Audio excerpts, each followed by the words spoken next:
Hello and welcome to week 1 of ABL's Top Plays. Starting us off at number 5, Moody catches the bottom lane of Polar Ace Esports unaware, and with a great layering of CC, Recon 5 are able to find first blood onto Jack. Jack are a little bit pushed up, and here comes Moody, lands the great cocoon into the binding onto Jack, burns the cleanse, but it's not enough. Too late, the shield not available to him yet, and first blood gonna go to Recon 5 jungle. Next up at number 4, Team Fish Taco are looking for a collapse on a No Fear Esports.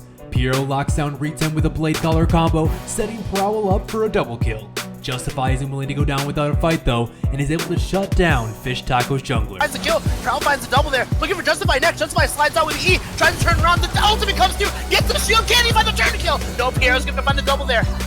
And at number 3, Polar Ace strike back in game 2 of their series as XM and Jack roam up to mid.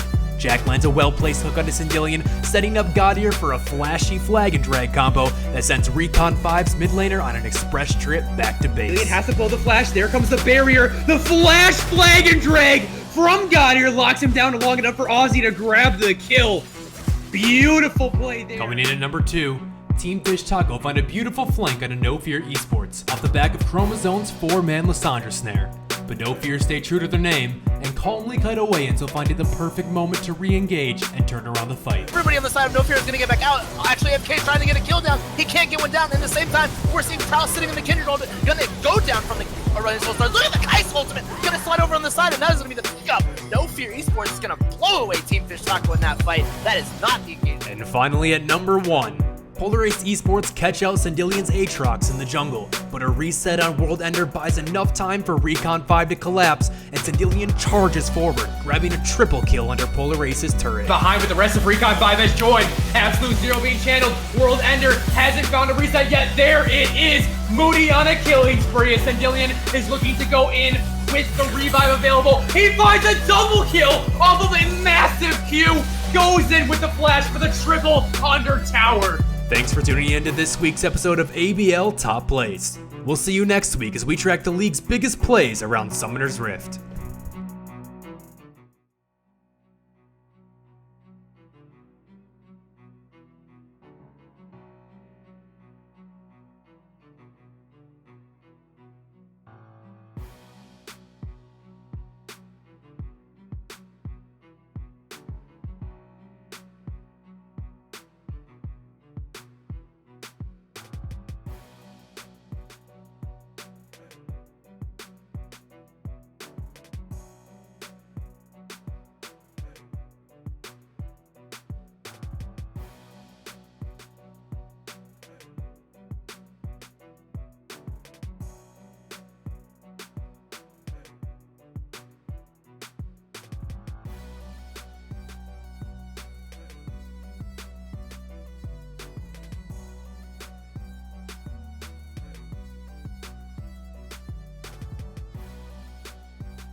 Good afternoon, ladies and gentlemen, and welcome to ABL Series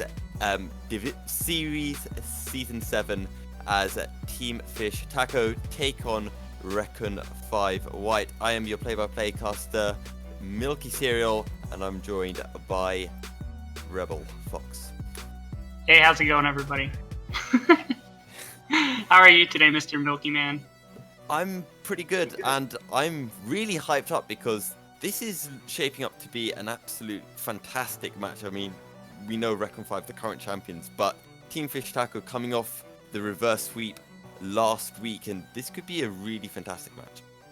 We have some pretty good names here on the side of Team Fish Tacos. Heimerdoodles, Azuki, and Amsterdam have all been names I think we've at least recognized from the ABL before. And as you said, defending champion Recon 5, they absolutely stomped last week, and they're still the champion. So everybody that wants to step up to the plate, they have to show it in some of these early season games. Yeah, they definitely did step up to the plate last week. We saw them come up against Polar AC Sports. They got the 2-0, and in fact we saw Asona Tom coming through. And one thing I do want to bring up is Moody, so big, especially in that game 1 on Elise, camped that bot lane so much, got the early blood, and he just really helped his team snowball so much. So we'd love to see him on something aggressive in this game. That he did, and I also think Yuki Bunny, Boom Hunter, good upgrades from the previous season, and I think Sindillion was really and honestly a huge factor in that game as well. I thought he was arguably, he took a big step up from last season, and I think this whole team just looks strong, if not stronger than they did last time. So I'm really interested to see Team Fish Tacos. What are they going to bring out? What are they banning away? We see Zoe taken away from Sindillion. That's comfort for him, and then also the Kennen taken away. That's a Tanzo special. I think they want to try to maybe look towards Azuki, maybe look to get him some priority in the top lane.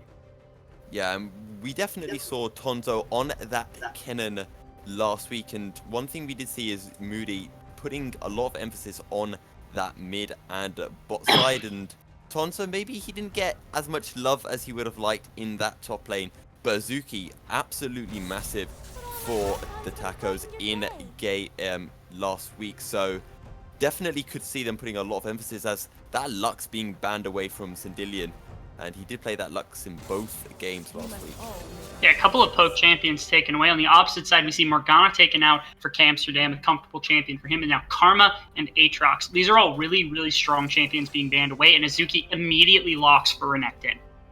Yeah, and it does seem to be a pretty big comfort pick. Picked it twice last week. Of course, that was against No Fear Esports. They did take the 2-1 win, as we're going to see the Yuumi Sivir. Let's go, Rebel.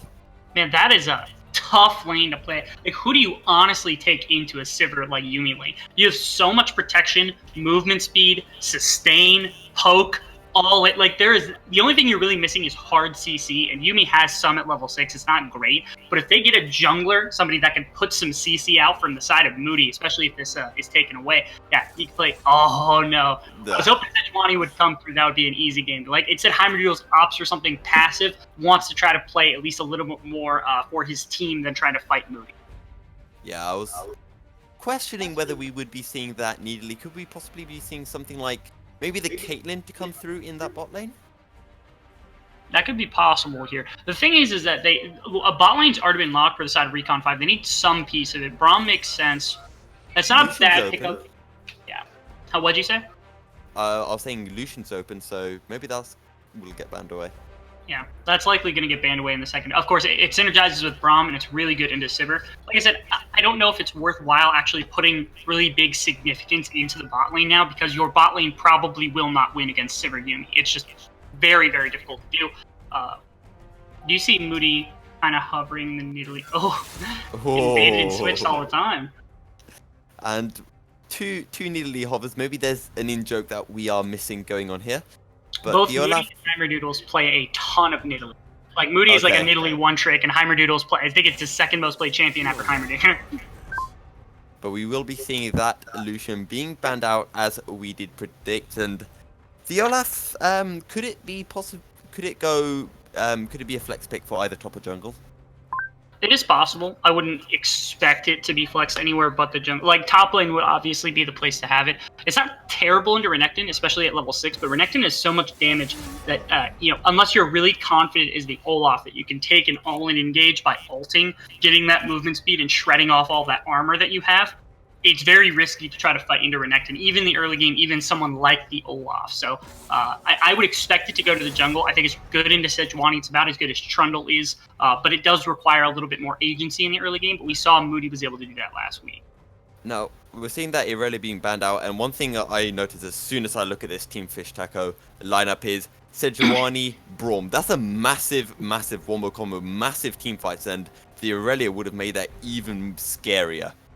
Double melee as well with the Renekton pickup, so plenty of targets for Sejuani to get her passive stacked, for Braum to get his passive stacked.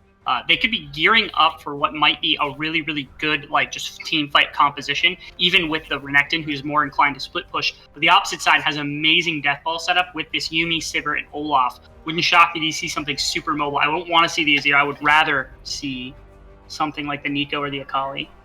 And Nico did get picked up, I think it was by Team Fish Taco last week, and they did really well with that. I believe it was in game 2 against No Fear Esports, and they did run rampant, so we'll have to see how that Nico can do. Most likely going to be going in the mid lane as the safe Ezreal pick going to come through. Yeah. The Yuumi pick is interesting. It plays very similarly to how a Kennen would play, with the ultimate being the primary engage tool. And then you can use other abilities, auto attacks to kind of swerve between and get some gold, get some harass. Onto the Renekton, I think it's a really good pick. And in this kind of death ball composition, she has to find flanks, but the Nico is certainly something that will work well. As is it going to be hovered and not locked in, it's going to be the Vladimir in the end, and another Azir being hovered. Both these teams going for those cheeky hovers. Now, the Corki is open, but it will be the Azir locked in. So, is that a Nico on hit top and an Olaf jungle? Mostly, yeah, that's almost definitely it. It could also be just the standard AP Nico in the top lane. It wouldn't be shocking. Glacial Augment would help fight against the Renekton, as well as having that ability power to pop off in team fights. You can go either way in this particular matchup, but certainly it's interesting. Everything to the Azir to me works on the side of Recon 5. I would have much preferred to see that Corki. I think it would have been great. Works well into Vladimir, can really trade with him early, but Azir is certainly not a bad champion. On the opposite side, I do think right now that on the side of Team Fish Tacos, their composition's a little cleaner. They have Poke out of their ADC position, very, very good safety in the early stages of the game with the Vladimir, with the Ezreal, the Braum, that kind of thing. So really, they can just focus on playing around Azuki's Renekton, getting him ahead, and then trying to snowball into the later stage. Yeah, and as both teams will finish on the loadout, we can confirm all the summoner spells. It's going to be, just switch to the heal right at the end for Amsterdam. So there is a heal in that bot lane, and of course, you do have to give a bit of respect to the Yuumi because, of course, the enemy ADC can just pick up that TP because Yuumi takes heal. Yeah, I actually do like that quite a bit. The last second switch, you want to go Ignite on somebody like Braum if you're playing into another melee matchup or something crazy. But this Yuumi is, like I said, it's going to be almost impossible to fight into this bot lane. You have spell shields, you have additional shields from the Yuumi auto attack, the heals from Yuumi, the attack, the movement speed that Sivir gets innately. It's so hard to aggress, even with this Braum Ezreal. I think it's worthwhile not to have that Ignite and to bring the safety. Exhaust could have been another good one, but I think Heal is better because they don't have an Ignite on the side of Recon 5. Good decision from Amsterdam. Yeah, and, we talked about Sivir, Yuumi, really hard to go on. And, of course, with the spell shield, it just makes it more difficult. So, I guess the Ezreal does make a lot of sense in that context, just because you will get a lot of poke off. But this game, Azuki, Tonzo, top lane, Renekton, Nico, and yet we don't know if it will be the Nico, as you mentioned, going with that Glacial Augment, going with the AP build, or potentially that on-hit coming through. Yeah, I'll be curious about that. Again, my expectation would be Glacial Augment, the auto attacks to slow down Renekton, coupled with the AP scaling that she has and the ability to team fight with it. It's just too valuable, in my personal opinion. If she went on-hit, it would be very, very strong in a side lane. It would outscale the Renekton really, really heavily. But it would be difficult in the early stage of the game when Azuki wants to be aggressive. And I think their game plan is fight against Tonzo, fight against him, get this Renekton ahead. So I think if Tonzo wants to try to absorb this pressure, Glacial Augment's what he has to opt for. Yeah, and I quite like Sendilian picking up that cleanse, so giving a lot of respect to Heimadoodles, the level 6 with that Glacial Prison. And another thing I want to bring up is you mentioned, Yuki Bunny and Boom Hunter have stepped up to the table with for Recon 5. And perhaps in this game, with such a safe pick like this, Sivir and Yumi, maybe we'll see Moody focusing a little bit more on that top side to try to stop Azuki from getting ahead. I would like to see that quite a bit. Again, Nico, Azir, fantastic team fighters. And on the opposite side, Team Fish Tacos, they have a good team fighting composition. A lot of AoE, a lot of damage, especially safe damage. So if he's able to get some success on the top side, shut the Vladimir out, shut the Renekton down at least a little bit, the team fight from Recon 5 will feel a lot better.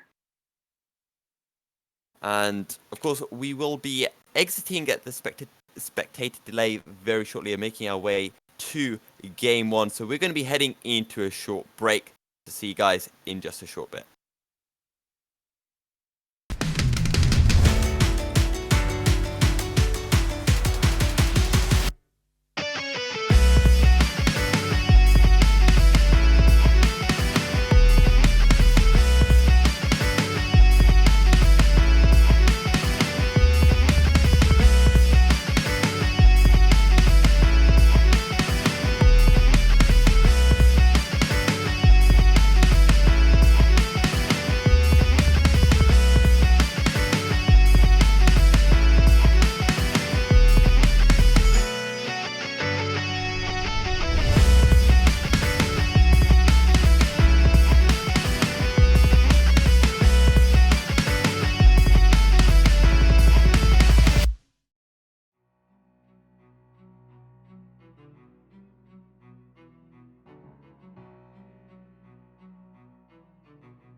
Welcome back, ladies and gentlemen, to Recon 5, who look to defend their perfect start to Season 7 against Team Fish Tacos. And Rebel, we have made our way onto the Rift. How do you see this game panning out? I think it's an interesting one. Again, I talked about what looks like a cleaner composition from the side of Team Fish Tacos. Again, the safety that they bring with all of their lanes coupled with the AoE they have is really, really good, but I think it can be broken. I think that Recon 5, if they're able to find chinks in the armor early, they're able to try to get some sort of advantage, it's going to be difficult for the side of Team Fish Tacos. As we go into a pause. Yeah. We're going to go into a short pause, as you mentioned, but we're straight back out, so nothing too big there. No invades either. Not enough CC this early on from either sides. And I quite like this Azir pickup because it's not something I personally have seen a lot of recently. Mm-hmm. How do you see that kind of panning out going into this Vladimir in the mid lane? Oh! Poke onto the Fiora there. He risked his life for that for Club Advance proc. Azir is a very strong champion. I do think he's pretty good right now. I'm not saying he's the #1 champion out of the mid lane, but I think in terms of what he brings, he has safety, he has wave clear, he scales pretty well. His early game is relatively safe. It's not perfect, but it certainly is relatively safe for what he brings. And the playmaking with that Shurima shuffle is always there. So right now, I think Azir is just well-rounded enough to be a champion that everybody should have in their champion pool. Sindillion this is a champion that I see Sindillion succeeding very well on. It's his play style. He does everything, and he does everything well. So a champion that does the same thing should be very good for him. Yeah, we will have to watch out for that when we get to that level 6, when we see those team fights and the Glacial Prison coming through. If that Emperor's Divide can come in clutch enough just to get that disengage off, or even get the engage if you can find Piero, or even Azuki, it could be absolutely massive, as the minions have made their way, and we're going to start the laning phase. Yeah, already Yuumi being a little bit annoying against the Braum, burning through that Guardian Shield, getting a little bit of poke down onto this bot lane. Looks to detach and get these auto attacks off. This is when you have to try to punish, but it's so hard. Again, if Yuumi has the cooldown to jump back onto Sivir when she goes to auto like this, it's almost impossible to do anything. I almost got a heart attack for a second. I looked up on the minimap and I saw a Sivir top lane. I was like, wait, what is going on? And then I realized it was just a Nico camouflage, so all good. As we're going to see Yuki Bunny just pushing in the wave, as he said, Nico just being, sorry, not Nico, Yuumi just being that little bit annoying. They have this slight CS advantage, but again, gonna have to watch out for Azuki. But I do want to take a quick look at this jungle pathing from both Moody and Heimerdoodles, because I think they're going to be so important in this game. Yeah, it's interesting because, typically with Olaf, you do like the blue buff, so you can try to clear your camps faster with the Q spam. But instead opts for the red buff, his route, just an entire top side clear, basically to start the entire game. He's trying to run towards the bottom side of the map or attack mid side. It's interesting because, again, Olaf likes that blue, but he's saving it for a little bit later on. Maybe he wants to use this Q spam a little bit later to help his clear or to try to help counter jungle something. But fortunately, Heimerdoodles has predicted it. He's basically matched him right now, so Olaf's going to find no counter jungling, and he's going to have to find somewhere quickly to use the blue buff on. Yeah, and again, we talked about this in the draft phase, in the build up to this game. The fact that Moody likes to focus in on this mid and bot lane, as in the mid lane, getting a little bit of poke coming through onto chromosomes from Sendilion. But here comes Moody in. The bot side is not going to be able to find the axe, and he will take a Winter's Bite to the face and will be forced to back out. And Heimerdoodles making his way to the top lane. Let's see if he can find anything onto Tonzo. The wave crashing in now. Hey, this is so difficult even for an Ezreal to deal with, just Boom Hunter's already being amazing. Heimerdoodles gone in on the top lane. Tonzo forced to flash. Heimerdoodles will flash as well. First blood will come through onto Azuki as the Tacos take an early lead. Yeah, really, really clean from the side of Fish Tacos. They snuck the Sejuani in, wasn't able to do anything else about it. So it wasn't really Tonzo not respecting that the jungler could be there. It's hard to predict something like that from happening. Now we see, Moody does wrap around backside, finds the Krug camp, which is a decent takeaway. Might find a gank here on the bottom side, but it's going to be difficult under this tower. And Heimerdoodles is already on his way. Heimerdoodles is on his way. Azuki has TP up as well, so we could be seeing a big skirmish coming up, but Moody will back off. Boom Hunter able just to attach onto Moody just to make that escape a little bit easier, but the advantage currently sitting with Team Fish Tacos, and they're doing a good job so far. Yeah. Bia Sword Bite for Azuki is going to make the top lane life with Tonzo insanely difficult. Oh, Boom Hunter in a weird position here. Still able to find some poke onto camp, so well done there. Might be looking for a dragon setup soon. They have plenty of vision. They're going to get a back off here. And the Ezreal's currently sitting on tier. So if they want to get aggressive on bot lane, now would be the time to do so, because Ezreal is in this massive trough at the moment with no teleport. So if they punish him, he's going to be stuck with a bad itemization. Yeah, as Tonzo has backed off, picked up those two amplifying terms as well, and we've seen Heimerdoodles looking for a potential pick in that mid lane as Moody is going to get spotted out by Heimerdoodles and will be forced to leave the jungle. Certainly the Olaf has priority on this map and on some of the jungle camps, but with the Renekton roaming down, this could actually be Yeah, Moody will get CC down. Azuki jumps in. Stream Shuffle comes through, buys Moody enough time, and it's a good disengage from Sendilion and from Recon 5. Flash used by Moody to get him out of that situation, but certainly a worthwhile usage. Well done by this team. Again, that's Sendilion just having good map awareness, good contact between the two of them, making sure he knows what to do, but Vladimir does have more pressure now that he knows the ult is down from Seer. And I like this from Heimerdoodles, playing aggressively. He knows that Moody is low. We're just going to pick up the final couple of Krugs and maybe even look for something in this top lane, but Moody not going to back. He's just going to stay there and give Tonzo a little bit of extra protection.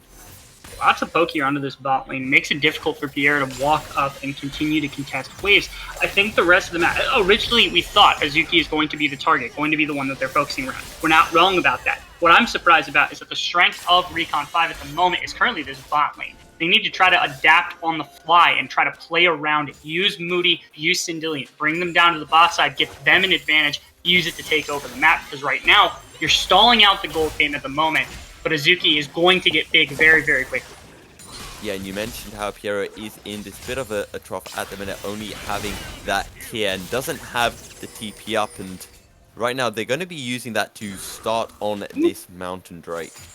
They do some good damage, though, from Tonzo. He's hitting pretty hard with his double amplifying tome and the glacial augment. If he finds the right positioning, he can do damage to Azuki, but Azuki's all-in is just too good. He has to pay respect to that.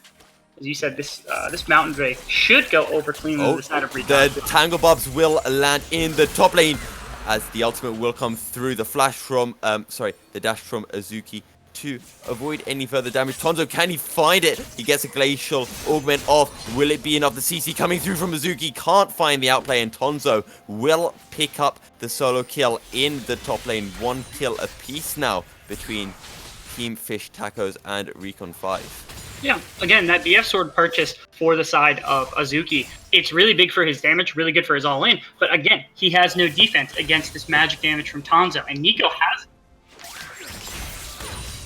Take a look at the play as it used to go. And we're going to see on the repair, again, we saw the glacial augment coming through, and even though Azuki was able to dodge a few abilities, just didn't have the damage, was just too low on HP to find that outplay. Absolutely. Sorry, for some reason, my like, re-stopped, so I wasn't able to break that one down. Thankfully, Milky's here, and he's got you guys. And, again, we're getting to that point where even in the bot lane, we're 9 minutes in, and Yuki Bunny and Boom Hunter, they haven't been able to get many turret plates. And that Sheen will be coming through, or even indeed the Manu Mane coming through from Piero soon. So they need to try to get that advantage into some gold soon enough. The more they keep them pushed in, the better this is. It makes their lives at least a little bit easier. And there's been no pressure down here from Heimerdoodles, but still have to worry about that kind of thing. Getting some advantage in the bot lane would be big. We do see Heimerdoodles sitting in the top side. Yeah, speaking of Heimerdoodles, he is there in the top lane, has the Glacial Prison available. If Tonzo gets a bit too aggressive, Azuki not that close though. He will get closer. The flash comes in, but the ultimate under his own turret. Tonzo will survive, and Moody is here just in case Team Fish Tacos get a little bit too aggressive. Try to find a re-engage, but they'll back off sensibly. Oh, a good engagement here on the bot side. Yeah, the boomerang blade finding damage and will finally force that back from Piero and Amsterdam, so maybe now they can find a couple of those turret platings to come through. At minimum, they are going to at least push this wave in, and that's a decent advantage in its own right. So full Muramana finished here from Piero. Not a terrible way to go, but no Sheen means that his power is still kind of low. It's really Muramana on top of Sheen that starts to give him that pack to his punch. And plus, this wave going to be lost. It's a lot of experiences while crashing into the tower. Not to mention, if they do get a turret plate, it's going to be big. Yeah.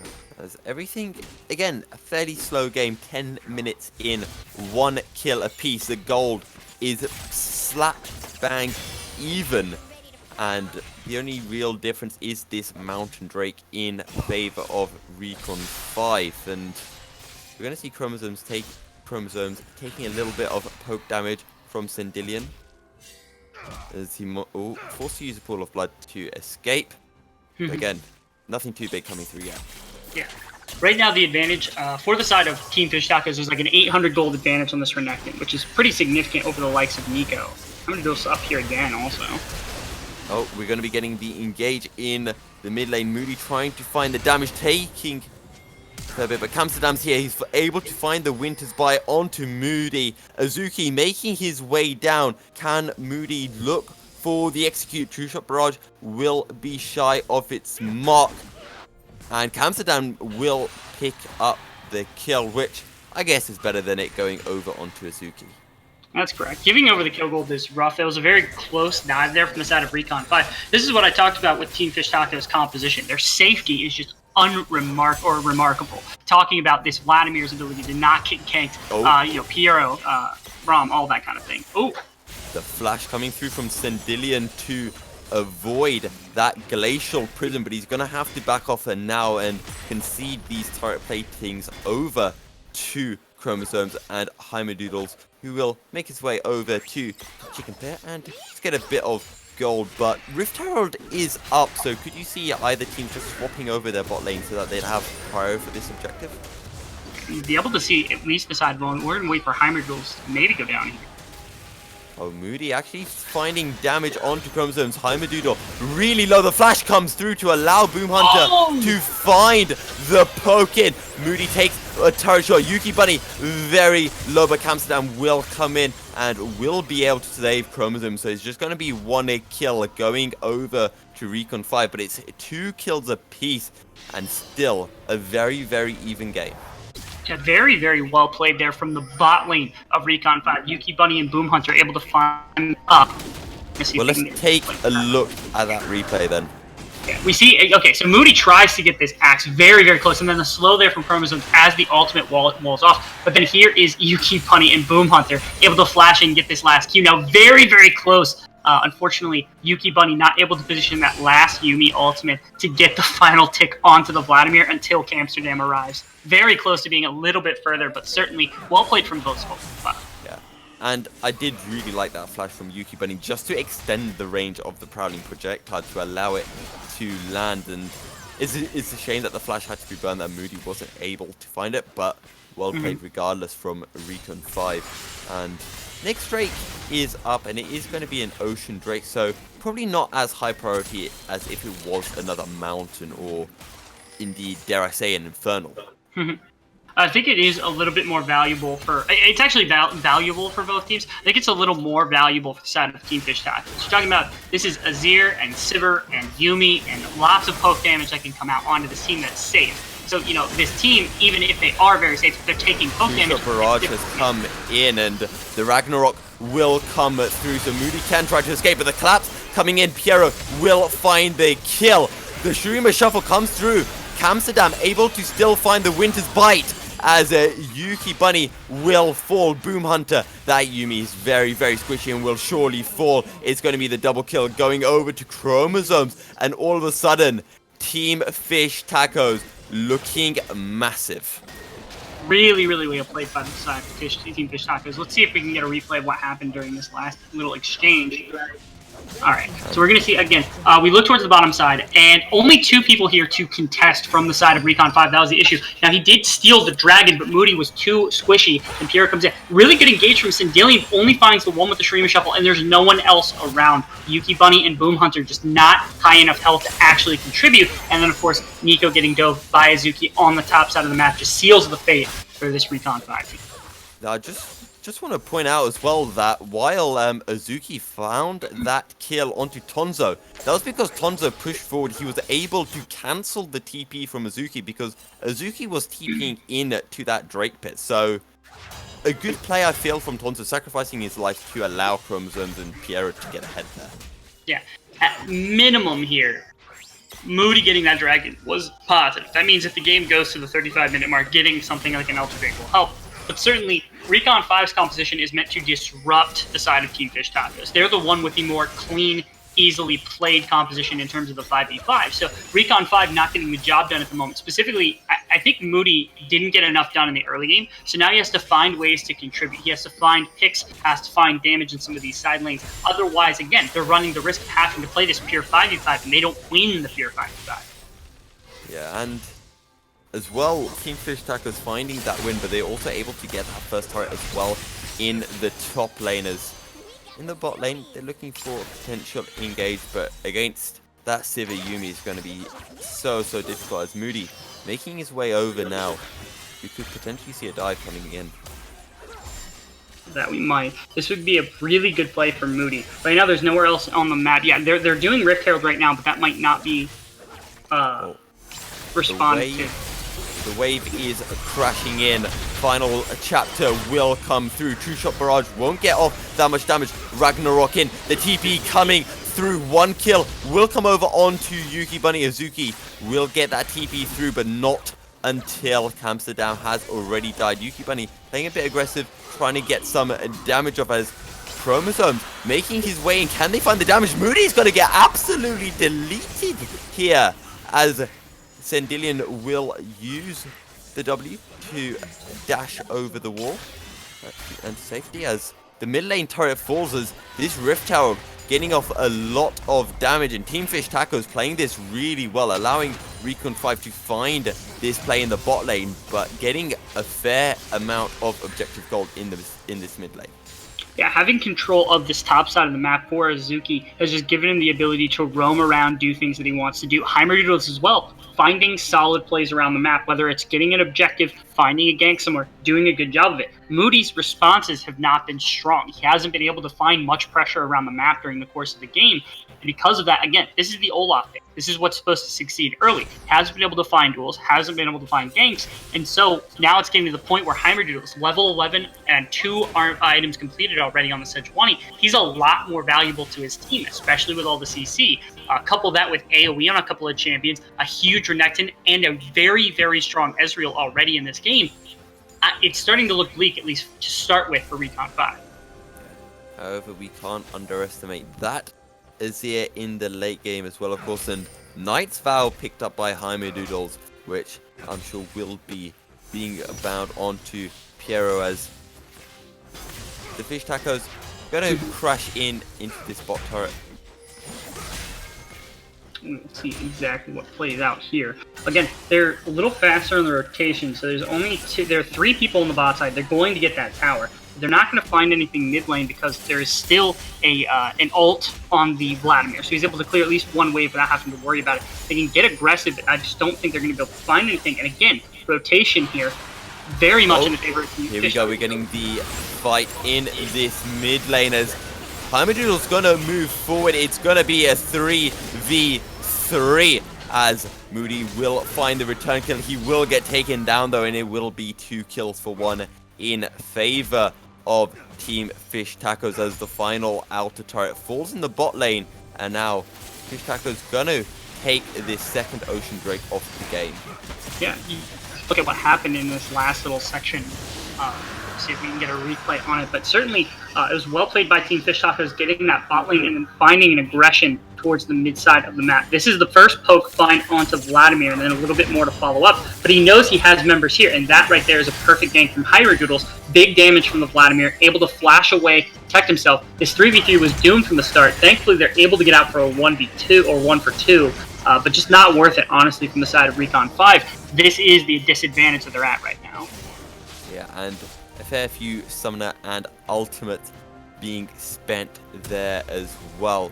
Flash from Yuki Bunny coming through, as well as that exhaust from Boom Hunter and the Ragnarok being popped as well. But right now, if you are Recon 5 and you're starting to struggle, you're starting to fall behind, 5k gold down, 5 kills down, how do you find a way back into this game? Again, I think that comes from Sivir and Azir. They scale immensely well into the late game. Vladimir certainly does, Ezreal certainly does, but they also have huge wave clear. That's something that is not had from the side of Team Fish Tacos. Ezreal doesn't do it fantastically. Vladimir can do it, but it's a little bit difficult for him. It's not meant for it, and there isn't really another champion that's really, really good at doing so. Renekton can, he has some AoE, but certainly no champion is designed for it. Azir has good wave clear, Nico has good wave clear, Sivir has good wave clear. These are all champions that can stall this game long enough to get to the 6 items, and at that point, you just have to play the game that Recon 5 can play. We've seen them late. They can win games, but they have to get there right now. Because Azir and the Sivir have to hold the line. Oh, Chromosomes getting off so much damage on to Tonzo. It's actually disgusting as Team Fish Taco setting up this 1-3-1 with the 2 split pushing in that top and bottom lanes. They've got the TP on 48 Chromosomes, but not on Azuki. But Azuki is near Baron, so they could be potentially looking for something there very soon. They have 4 members here on the bot side of the map. They might be looking to collapse or at least look for this tower. Azuki isn't really he's not in threat from the Azir right now. Azir has no real kill pressure against this Renekton with the strength of the Renekton at the moment, so he's fine sitting there and tanking this from the Azir. The issue comes when you start talking about the rest of the map, where everybody else is kind of losing, so that's why they're away from the Baron at the moment. While they can shift over later, they can put their pressure on towers, try to get more map presence, and then move the Renekton over, force the Azir without TP to respond to him, then take them. Also, Chromosomes, so much damage he dealt, but he hasn't even got his second item yet. Building towards the Merlin Nomicon, I believe he has got that Proto Belt, and I can barely imagine how much damage he's going to be dealing once he gets that Rabadon. It will be terrifying. That's what Vladimir kind of does. Still, he opted for the Fiendish Codex early for a little bit more cooldown reduction, so he could become, be a little bit safer, have a little bit more sustain, that kind of thing. But at this point in the game, he can be a terror in teamfights even without that Rabadons. Well, the first inner turret will fall in the mid lane as Wave's starting to crash down, but Moody might be looking for the rotation onto Azuki. They're going to pick up a ward in the red pit, but not going to be able to find anything. And to be fair to Team Fish Tacos, they're setting up some really good vision control, especially around this bot side jungle. That they are. They're doing a really good job of trying to protect Chromosomes. I think he is the one that's more susceptible than the Renekton at the moment. Renekton has super high mobility. He can get super tanky at a moment's notice. But Vladimir can't really do that. So instead, they opt to give him a lot more protection on the bottom side of the map. Baron is on the table for the side of Team Fish Tacos. I do think that Recon 5 has done a good job at least stopping the bleeding for the moment. If they can not give up the Baron for at least a little bit longer and try to clear some of this vision out of their own jungle, they can stall out a little bit longer. And again, every minute, every second that they buy is 1 second closer to a full build Azir, to a full build Sivir, where you can start to take these fights and win them even if you don't have the composition for it. Yeah, and you mentioned that Tonzo, Sandillion, and Yuki Bunny with so much wave clear. And guess what? In each of the lanes, one of them is there, just clearing out the waves after, Azuki or Chromosomes push them in. And it's just buying them that time, as you mentioned. Yeah, that they do. The side of Team Fish Tacos is looking for this Mountain Drake. That would even the Dragons up. If I were the side of Recon 5, I would take that opportunity to try to push out top lane, push out mid lane, and make sure they're not pushed in for those so that they can respond to Baron if that's the case. They can get vision back on the top quadrant. They'd be in a good place if that were the case. I think Dragon is give the Dragon, take back vision in your jungle. Shurima's shuffle. Not actually going to land from Sandillion, but we're getting the 4-man collapse onto Azuki, and Azuki willful. There's no way for him to outplay that. However, the Mountain Drake has been started, and Team Fish Tacos not able to actually really get anything for that death there. Yeah. Again, they would have gotten Dragon basically one way or another. I think it was just Azuki was a little too far up, pressuring onto that tower a little too much. It does buy them the space to get the Dragon completely for free and to set up bot side vision, but you don't want those right now. Right now, you want top quadrant vision. You want vision on this top side so you can go for the Baron when you have the strong Renekton up. But yeah, I think that was a little bit of a misplay from Team Fish Tacos. It's not the end of the world by any means, but certainly really well played from the side of Recon 5. Yeah, and I'm not sure. I don't think there was any there was actually shutdown goal, 550 shutdown gold going over onto Sandillion's Azirs. We might start to see, the back and forth control of vision around this Baron pit. And to be fair to Recon 5, they are on the red side, so they do have that kind of advantage of trying to steal that Baron from behind the Baron pit wall. Yeah. A quick question for you. Do you think that the players in the game, or at least the champions in the game, actually see these massive gold coins on the walls? Oh. I haven't... I was just curious because their currency is clearly gold coins, and they're just sitting there and no one's taking them. It baffles me. Never mind. I've never noticed that before. it's the BAP skin for arcade, but I spotted it just a second ago. I was like, why is there? Those are massive coins. Those are clearly worth more than one coin in this universe. I was going to say, one of those coins must be about 100, if not 500 gold. Yeah, that's the gold deficit right there for the side of Recon 5. Pick up those coins and you're good. I don't know. Sorry, I'm just Oh no, I love it. I love it. Big coins. Big coins is what it's all about. But big coins. Azuki starting to play a little bit more safe in that bot lane, and until that point, I do think that Team Fish Tacos had been playing it so well with the split push, making sure that all lanes were pushing at the same time simultaneously, preventing Recon 5 from collapsing onto anyone with pain of losing potentially an inhibitor turret at the worst. And once again, we're going to go back to this structure, but maybe a 4-1 push coming through, as we're seeing the pings for Baron coming through from Team Fish Tacos now. Yeah, they're going to be able to clear the wave fast if you have the Sivir. They're going onto it now. They have it pretty fast, but they know immediately that they're on it, so they will be able to respond pretty quickly. Now, they have just picked up that inner turret in the bot lane. Azuki does have the TP available. However, Team Fish Tacos will back off from Baron, allow that to reset, and potentially just drawing all the forces from Recon 5 away from that bot lane and giving Azuki the confidence to just secure that turret.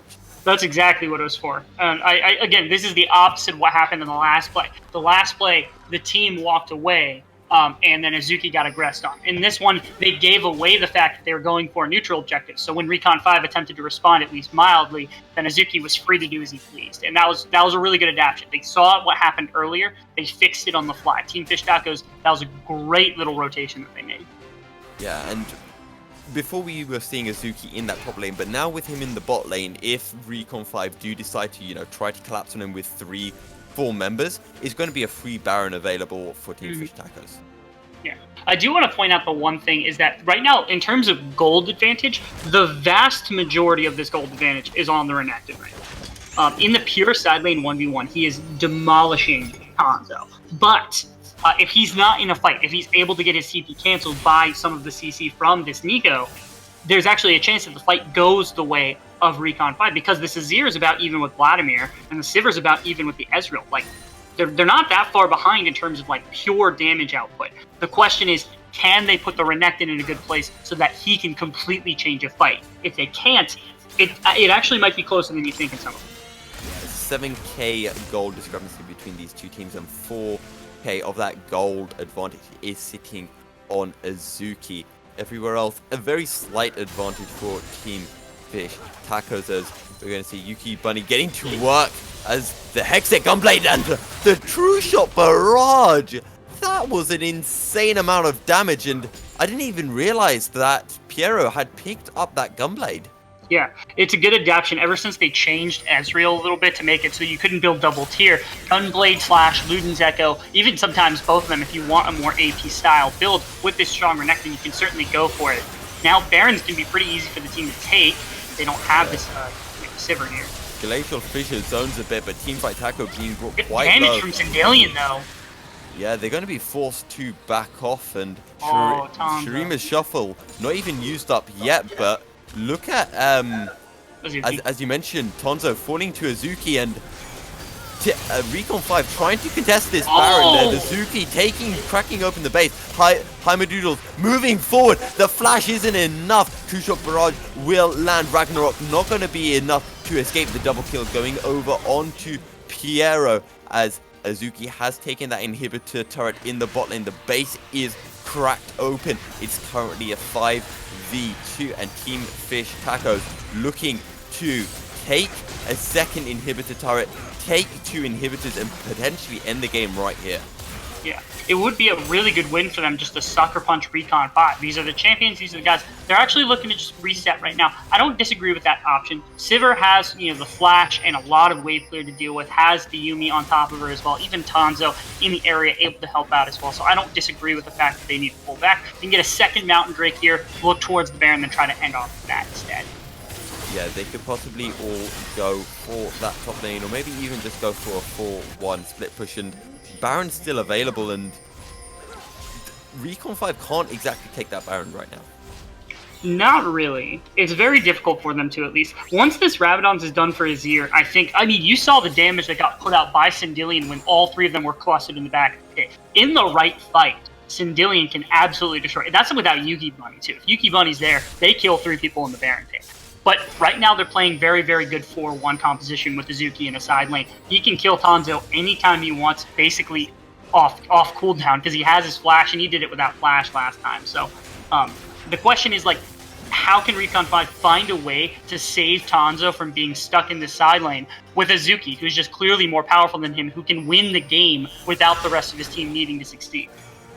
Yeah, and we've been putting so much hype on Yuki Bunny and Syndilion's wave clear, and with the base being cracked open, it's a bit of a case of cometh the hour, cometh the man, and the man slash woman's in this case is Yuki Bunny and Syndilion. And I mean, you mentioned how big that Shroomer Shuffle can be. Every time I think of a big Shroomer Shuffle, my mind goes to, I think it's a Caps Quadra kill for Fnatic at Worlds, but holding that, gonna move to the game itself as Hero is dominating, finding the kill onto Moody, who has to at least try to find some way to steal that Baron. Yeah, not able to do anything. Again, I think you just got a little bit too far up. Moody just trying to make something happen. Not going to happen, though. Baron does go the way of Team Fish Tacos. I think they can just run it down top lane. 2 inhibitors down already. It's going to be very difficult for them to do anything here. Yeah, and Azuki taking the Baron empowered minions down this mid lane. There's 2 waves crashing. The bot lane is already pushed up. I don't see any way for Recon 5 to be able to defend this, and with double Mountain Drakes, this final inhibitor turret is most certainly going to fall. Syndillion possibly looking for a potential engage, but look at Azuki shoving in the bot wave. The first Nexus turret might be falling soon as the On the Hunt comes through from Yuki Bunny. They're looking to possibly turn this around. Tides of Sanguine Pool will come through from Chromosomes, the ultimate from Tonzo. Chromosomes will fall, but look at this. Azuki trying to end. He's got the Baron empowered minions. Can he do this all on his own? He's taken down the final Nexus. It's a 1v3. Nexus is on half HP. The double kill comes over from Syndillion, but it's not enough. Azuki is able to end, and Team Fish Tacos will take game 1 of this best of 3. That's a rough loss for Recon 5. Again, they played this very interesting composition where they had like a tight setup. They didn't have great engage, or at least pure CC in their engage, but they did have a couple of ways to at least win fights. It's just they couldn't get enough done early, and they couldn't stall out long enough for Syndillion and Yuki Bunny to really get online. I think Syndillion finally arrived towards the end there. You saw that last double kill on his part, but certainly I just don't think that Yuki Bunny was at that point yet, and they just got steamrolled. It happens. Really, really well played from the side of Team Fish Tacos to know how to handle the composition that was dealt to them. Yeah, and also going to that fight, I mean, just really, really well played from Team Fish Tacos. I mean, the On the Hunt came through, and Recon 5 essentially committed, you know, we have to find a play right here, right now, or we'll lose. And unfortunately for them, as you mentioned, just didn't work out, and it does happen. Yeah, and I want to talk also, again, I mentioned safety time and time again in this game. I want to look at the damage chart. Most damage in the game went to Azir, second most went to Ezreal. That's not shocking. The next 3 people were Yuumi, Sivir, and Neeko. There were 4 of the top 5 damage dealers in the game were on the side of Recon 5. They weren't able to get the damage at the right time to find these kills to get the advantage going. The damage was there, but the safety of the squad that was drafted was just too much for them. I think they need to go back to the drawing board, try to find something that works. So we'll have to see if Recon 5 will switch things up. Now, last week we did see Team Fish Tacos come back with a clean sweep. Can Recon 5 do the same today? We will be heading into a short break before we get back to you with game 2 of this best of 3 series between Team Fish Tacos and Recon 5. See you in just a short bit.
Good afternoon, ladies and gentlemen, and welcome back to this best of 3 in ABL Season 7 between Recon 5 and Team Fish Tacos, and we are already underway in picks and bans. So, Rebel, what can we expect to see coming out here?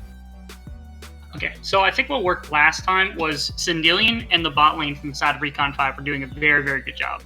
Moody was on a champion that needed to have agency and didn't.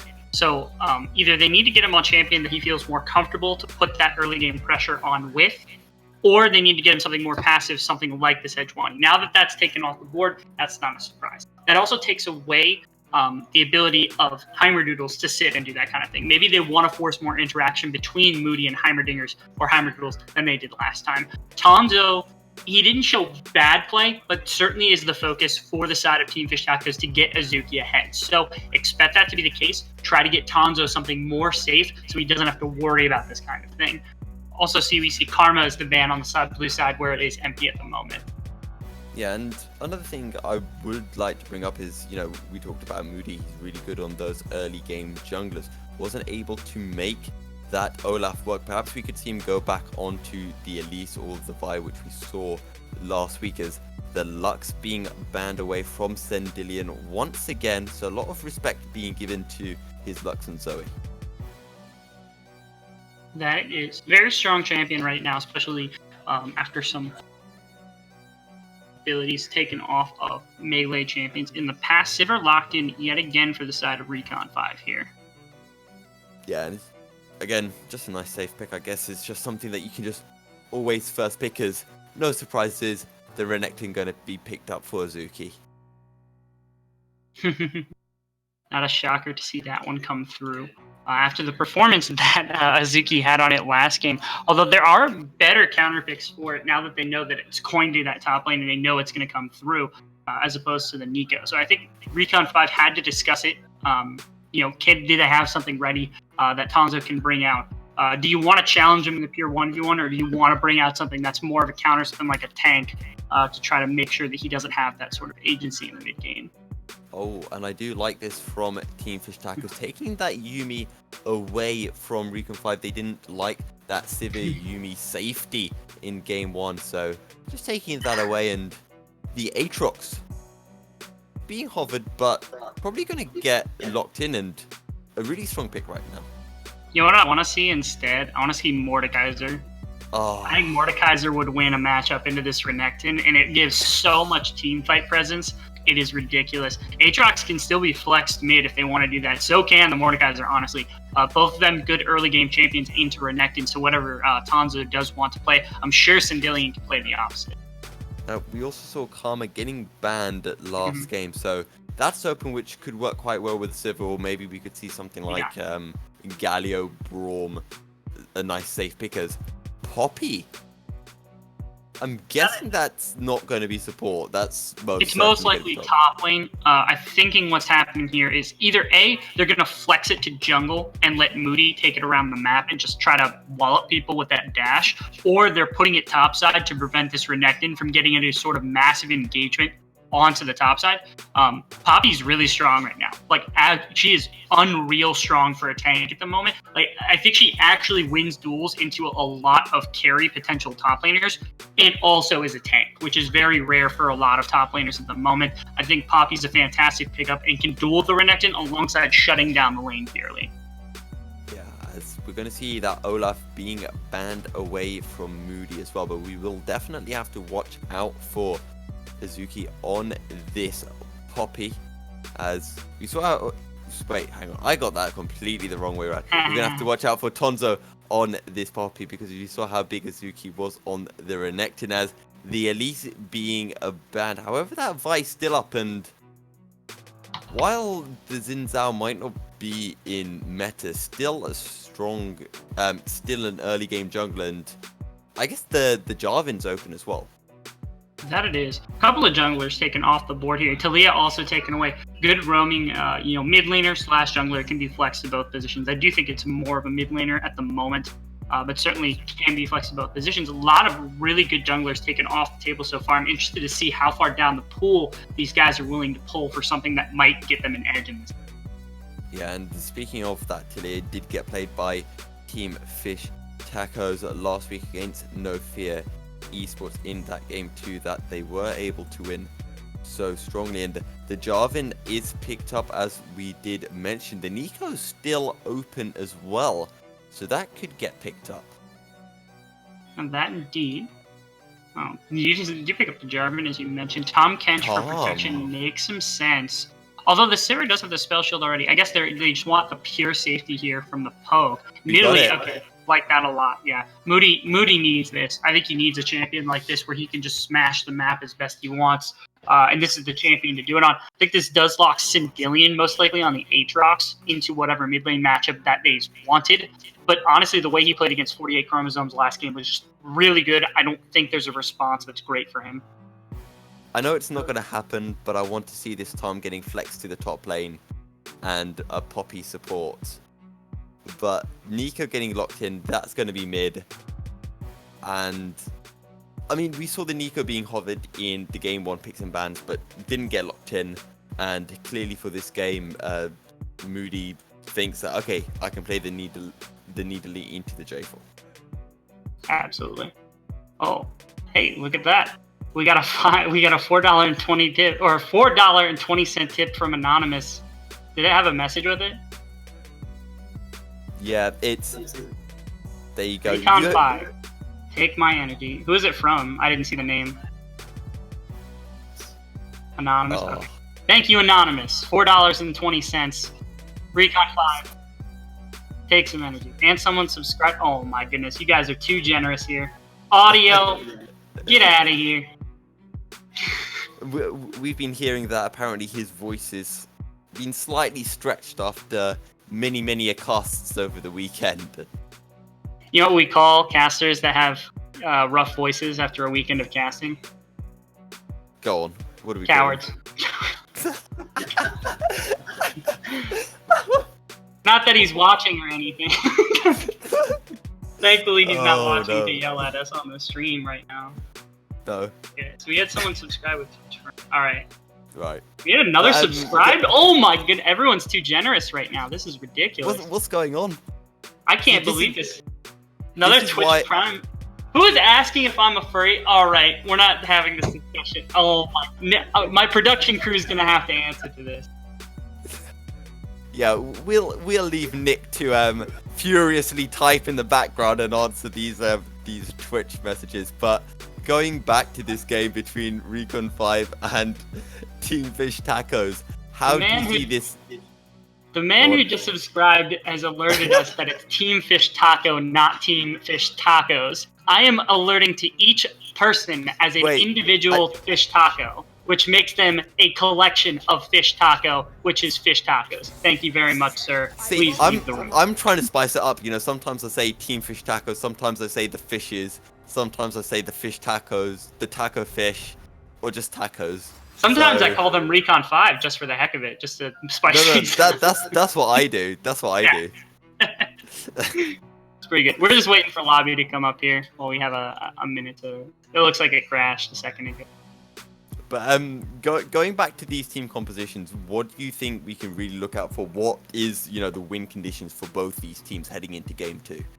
So they have Nico, they have Jarvan, they have very good poke in the bot lane, and then a strong top lane as well. So I think that Fish Tacos have taken what they did last game with protection, and they've kind of flipped it on its head. Now you have Jarvan for aggression, Renekton for aggression, Nico for aggression, and then couple that with really safe bot lane. This is kind of what worked for them last game. They found their top side of the map was really strong, bottom side was getting bullied, so they drafted to protect that. They kind of morphed to what was working and what wasn't. On the opposite side, we saw this death ball composition. I think we're seeing it again, this time with the Sivir. Now you have Tom Kench for some roam potential, a little bit safer top lane. Aatrox is really aggressive and can roam around the map with Moody here on the Nidalee pick. I think that's the big difference in this game. The Aatrox Nidalee is so much more potent than last game when you're on the Azir and the Olaf, that roaming around this map with these two champions is going to be a lot more deadly, coupled with the Tom Kench roams. I do think this is a much better death ball than we could see from last game. There's more clear CC, better ways to stop engages. Even if Ezreal's able to poke away safely, I just think it's too dangerous for Jarvan to jump in if these teams are. Yeah, and one thing that interests me the most is Moody on the Nidalee, because Nidalee is one of the champions that I always look at in awe. It's something, for me anyway, as an unskilled gold noob. It's like a Katarina, a champion that I kind of like to play somewhat, but cannot play to save my life. So I'm really going to be looking forward to seeing, you know, those mechanical outplays, and I'm going to bring it up once again, the Moody, his strength in that early game on these junglers, how much Recon 5 rely on him to get them ahead. And then, of course, Azuki, we saw Moody in game 1, you know, he struggled to find those ganks, struggled to get any lane ahead, whereas Heimadoodles was able to do what he needed to be able to put the Nico behind, to be able to get Renekton as Azuki that first blood. Wait, and... what? What? Tom Kench top lane? Has my wish been granted? Wait, so it is Poppy support with Tom Kench top lane? My wish has been granted. What? I foresaw this. Recon 5 just punked us, dude. They punked everybody on stream. All right. Okay, let's change up the topic of conversation to the obvious elephant in the room. Tom Kench got changed ridiculously because he was such an oppressive support, and he's even still to this day just purely a support. But his aggression and his lane dominance as this, like, you can't fight him. He has too much sustain. Then if you all in him, he can shield for double his health bar, and his percent health damage requires no AP whatsoever. He is an oppressive laner that can roam around the map for free. It is the most ridiculous champion in the game in the laning phase for solo queue. I'm interested to see whether Azuki on this Renekton is able to actually fight him, because it's difficult to do. Yeah, and I mean, I'm a little bit of a nerd ever since I started casting, because I read the patch notes now. A little bit. And when patch 9.12 came out, I saw the Tom Kench patch notes. I was like, oh, they're changing him. My generic understanding of it was Tom Kench is stronger into higher health champions, but weaker against lower health champions. Yeah, it's not. He's not intended to be this like big execute with like the eat with like his W, his devour. But certainly, again, it's hard to win duels when you lose like 40% of your health on the first W. And then his auto attacks do magic damage. His Q is a stun. It's so hard to fight him that it's just, I don't know what, like if you're a Renekton and you're half health, you can't fight him because he'll basically one-shot you. If you go in initially and you mess up your combo in the slightest and don't get to E out, he will eat you in response and you'll get even traded at best, and then he gets to heal back. Like I said, it's so hard to find advantages and little like kind of places to fight the Tom Kench in the laning phase that it makes it difficult for even champions like Renekton or Darius to fight against it. Yeah, and I mean, of course, the one thing that is going in Azuki's favor in this top lane matchup is the fact that the level 6 for Azuki is actually a combat ultimate, while for Tom Kench is that global ultimate, you know, the repositioning travel across the map, the Abyssal Voyage. So surely that's going to be in favor of Azuki when they do hit that level 6. Yeah. The issue, though, is that, like, bot lane isn't really accessible by Tanzo for the most part, unless he roams for it. But how are you going to get away if you're Nico? Like, if Nico wants to get away and Tanzo walks down the river and ults immediately behind her, where does she go? Like, she can throw a root behind her, or she can throw it in front of her to Syndillion. But, like, there's nothing else she can do. She can just flash. Like, that's it. It's frustrating for Nico to have to deal with. 48 Chromosomes has to watch out, has to really play safely. It's like playing with a TF on the map. The difference is TF is coming in with twice the health bar and double the damage. And, I mean, another thing I want to mention is when I look at this Recon 5 lineup, I notice, you know, you got the Tom Kench healing. Of course, Moody has the healing from the W. Syndillion has healing as well. Mm-hmm. Would it be sensible to expect Azuki to be pulling out that Executioner's Culling quite early on in this game? You'd want that. My question is, like, who is it really great to build on? Because, like, Ezreal's only real ability to hit multiple targets, especially like a Nidalee and an Aatrox with, like, the difference in where they will position in a team fight, is his ultimate. So he's not gonna like that's the best shot you have, and you have to use that to try to get anything you can. Nico is probably a better option, but she has to wait for full Morellonomicon. Jarvan could build it, but then he'd be squishy and he'd have more damage, clearly, but it's not necessarily what he wants to go for. I think it's difficult for this team to apply Grievous Wounds to all of the members that it's going to be needed to apply to.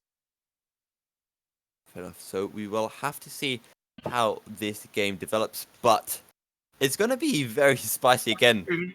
Tom Kendish top lane, I'm still...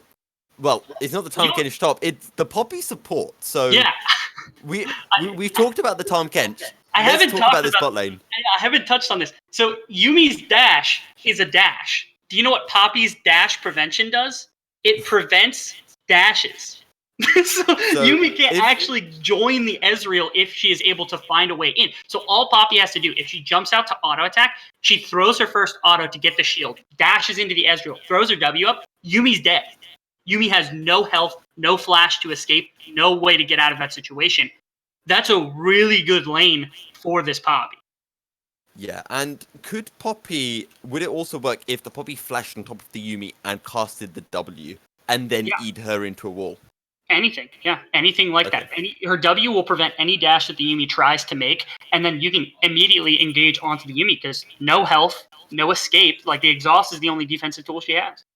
Now, so we will have to see how this bot lane goes because that Poppy looking like it could be a really big counter into the Yumi. But we're going to be heading into a short break before we get into game. So we'll see you in just a short bit.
Welcome back, ladies and gentlemen, for Recon 5 versus Team Fish Tacos. The game 2 of this best of 3, and Team Fish Tacos just need this win to take the 2-0 clean sweep. And Rebel, this is going to be interesting.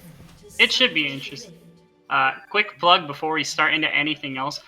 If you do donate or subscribe, like these, the very generous people have in the last few minutes here, all of those proceeds do come to the caster desk, and that's really, really good. You got Nick and Audio running things behind the scenes. They love to get some of this acknowledgement. All of us casters, we do this for fun. So if you love what we do and you love watching these super intense games, consider donating, consider subscribing, that kind of thing. Keep a follow on the action. Come join our websites, that kind of thing. So. All right. A perfect plug, I do believe. Perfect. Perfect. Absolutely spot on. I mean, I was thinking, as you were mentioning, Audio behind the scenes. He's been a bit in the scenes, hasn't he, in the chat? At the moment. I'll apologize to Audio. Audio, I'm sorry. Every caster has those days where your voice gets hoarse and it's difficult to actually run out and do what you need to do. So I was just memeing him. It's because he's our casting, one of our producers. So. It's good to have him on. We all appreciate him. We know him. It's fine. We can we control him on stream. But everything's gonna settle down. Both junglers starting with those bot side camps, and Moody gonna go straight over to Krugs and take that full bot side clear. Yeah, it'll be interesting. I do think Jarvan clears his, the single target camps pretty fast. But if Moody's able to even keep up with some of these, extended, very high experience, high gold camps, it could become, it's difficult for Heimerdoodles to try to catch up to that if he's able to find him the right. Yeah, and he's already. You already see the Poppy dashing in, trying to get some. Yeah, we'll have to watch out, especially when Boom Hunter's able to hit that level 2, which they have done now, and expect them just to be that little bit aggressive before Team Fish Tacos hit their level 2. Especially because Piero won't have that E available. Did he start? No, he actually... Okay, he's level 2, so he's got the arcane shift as well. Sure.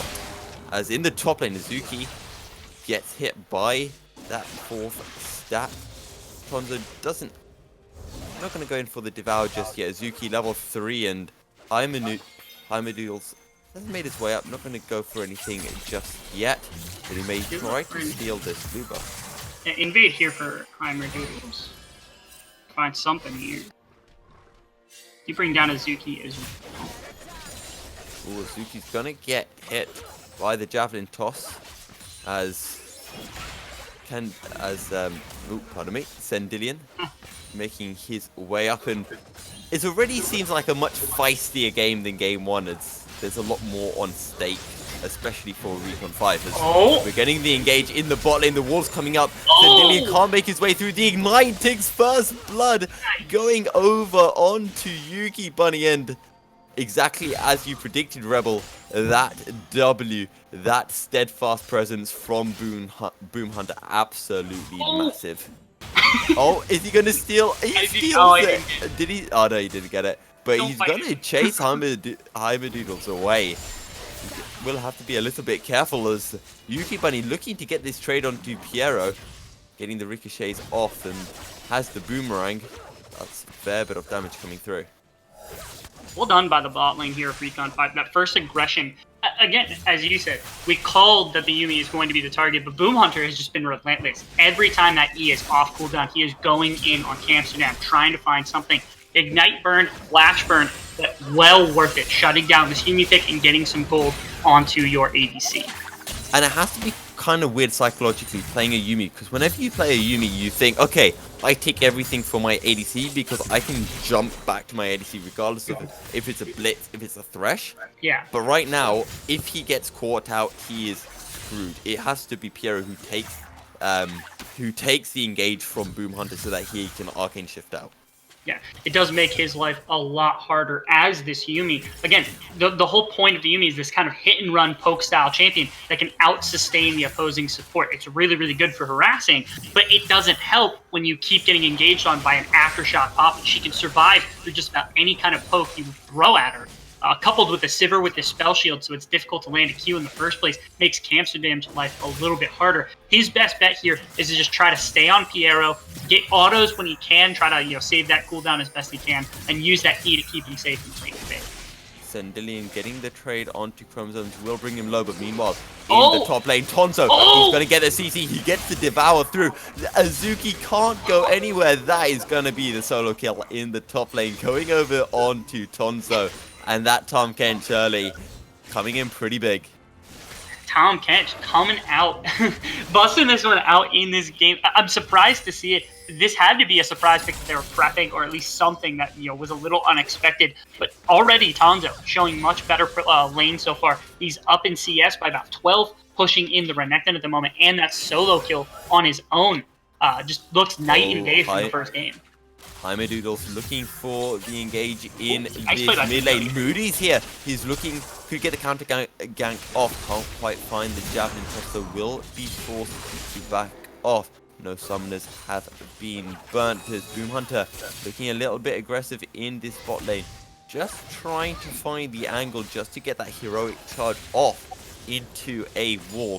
First Drake is an Infernal, so we should see a lot of priority, a lot of rotation to this objective. And we do see Boom Hunter on this Poppy pick going up to contest. He's stuck in a really bad place right now, though. Yeah, he's going to get caught out. Forced to flash, will be able to escape. And good use of the flash, not trying to hold on to it for too long, and That was impressive. I think it was a really good flash because it created enough distance that Jarvan would have had to EQ just to follow, let alone if he tries to hit her with it, he probably would have had to flash, but the W would have prevented it anyway. So knowing that, I think Boom Hunter just flashed over the wall, made sure he got the distance, and then they couldn't follow up, so they're just willing to give that one up. Good flash by Boom Hunter. He doesn't need it necessarily. It's not like he needs these massive flash heroic charges. All he needs to do is get in and use the W on the Yuki to have pressure. And going to the mid lane, Sandillion will get hit by the Tango Barbs, but no follow-up from Chromosome just yet. Yeah. However, Moody, making his way over to the mid lane, might try to find the Javelin toss from behind to get that damage through, or maybe he's just going to see if he can find a Hymer Noodle somewhere.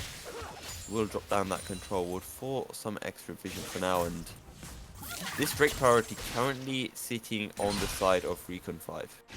Yeah, really well done from Recon 5. Again, this looks like a night and day game from last time, where the Olaf came out. Ooh.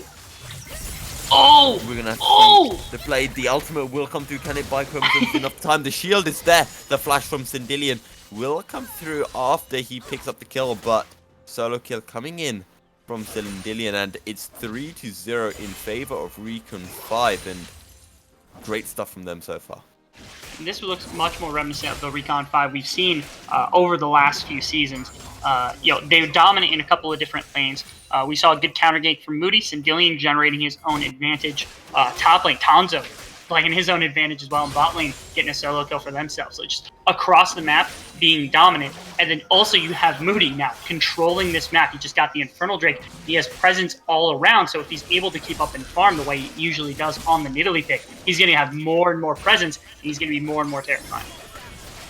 And the thing that I find interesting is, we've hyped up Azuki and Moody so much in the build up to game 1, in the build up to this game, and Tonzo able to find that solid kill onto Azuki, as in the bot lane the exhaust will come through. A lot of damage onto Piero, but it's not going to be enough just yet.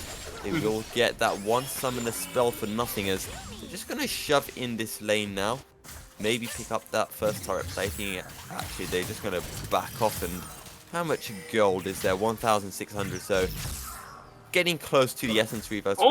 Taking a bit of damage. Has to avoid the Javelin toss. Brilliant. Looking mean with some of these Qs right now. Oh, in the top lane, we're getting the EQ. The flag and drag comes through. Tonzo forced to flash over Hymer Noodle. Can he find something? Gets hit by the tongue lash. And Moody's here could possibly look for the bait, and then the re-engaged Javelin toss is available for Moody. A little bit low on mana, but that won't affect the Cougar form. Another Javelin toss will land, but the flag and drag over the wall to safety, and there will be no kill. Still 3 kills to 0 in favor of Recon 5, and they have that Infernal Drake and a 1.5k gold lead. Yeah, again, really, really good job there. Counter gank from Moody prevents any sort of, re-engage onto Tanzo in the river, and then even landing that spear made Heimerdoodles reset back off the map. Again, last game, you were talking this Sejuani was around the map doing a lot of good work, not really finding much in terms of laning advantage, but all over the map, Recon 5 looks like a much different. Yeah, and the other thing I want to say going off that point is, we mentioned how good Moody has been, but he hasn't popped off yet. He hasn't got any kills. It's all of the lanes of Recon 5 I feel have done well, better than they did in game 1 anyway, and I think this is the big thing, because Azuki, the player that Team Fish Tacos look up to essentially, is not in the position to carry just yet. We do see Heimerdoodle sneaking into this bot lane brush. They might be looking for an engagement here. Boom Hunter, only level 5 as well. This could be rough. Well, they're going to have to be careful. Flag and drag comes through. Final chapter will get the CC. Boom Hunter is out of there. He says, Yuki, I'm sorry, but you are dead, my friend. As now, Team Fish Tacos will pick up a turret plating. They could potentially go for a second, as Boom Hunter might look for a flank. He's just going to clear a ward for now. Team Fish Tacos, they take their turret plating and they leave the lane. Good stuff from we'll play their Team Fish Tacos. I thought they set it up pretty well in order to actually find a way to get aggression onto the Sivir with this Poppy pick because of the denial of most of these kinds of dashes. But certainly found this experience, the level 5 Poppy with the level 8 Sivir. That's almost impossible. Oh, Hymer Noodle's going to go for the bait. He gets the Flag and Drow Cataclysm just to ensure the kill, and Moody will fall Hymer Noodles. That's some very cheeky play there. Yeah, just sitting in that brush, it's so hard to predict things like that like re-gank into the same lane. No vision in the brush because they can't push up with this Poppy pick quite yet. Yeah, they just found a perfect opportunity. They were able to take it. Very, very well done from the side of Team Fish Tacos, bringing the game back to basically even gold. Yeah, and the other thing I want to bring up is going back to this Tonzo Azuki, top lane matchup is the fact that Tom Kench does fall off. And do you see Team Fight Tacos? Why do I keep saying Team Fight? Team Fish Tacos having a way back into this game because of that, early to late gamers. Gonna hold that thought because of Flag and Drag coming through. Poppy will burn that W. Final chapter coming through. Will get a CC. Keeper's verdict will buy enough time on the hunt comes through just to ensure that Boom Hunter can survive, and no kill will come through in the bot lane. Yeah. Really well played there.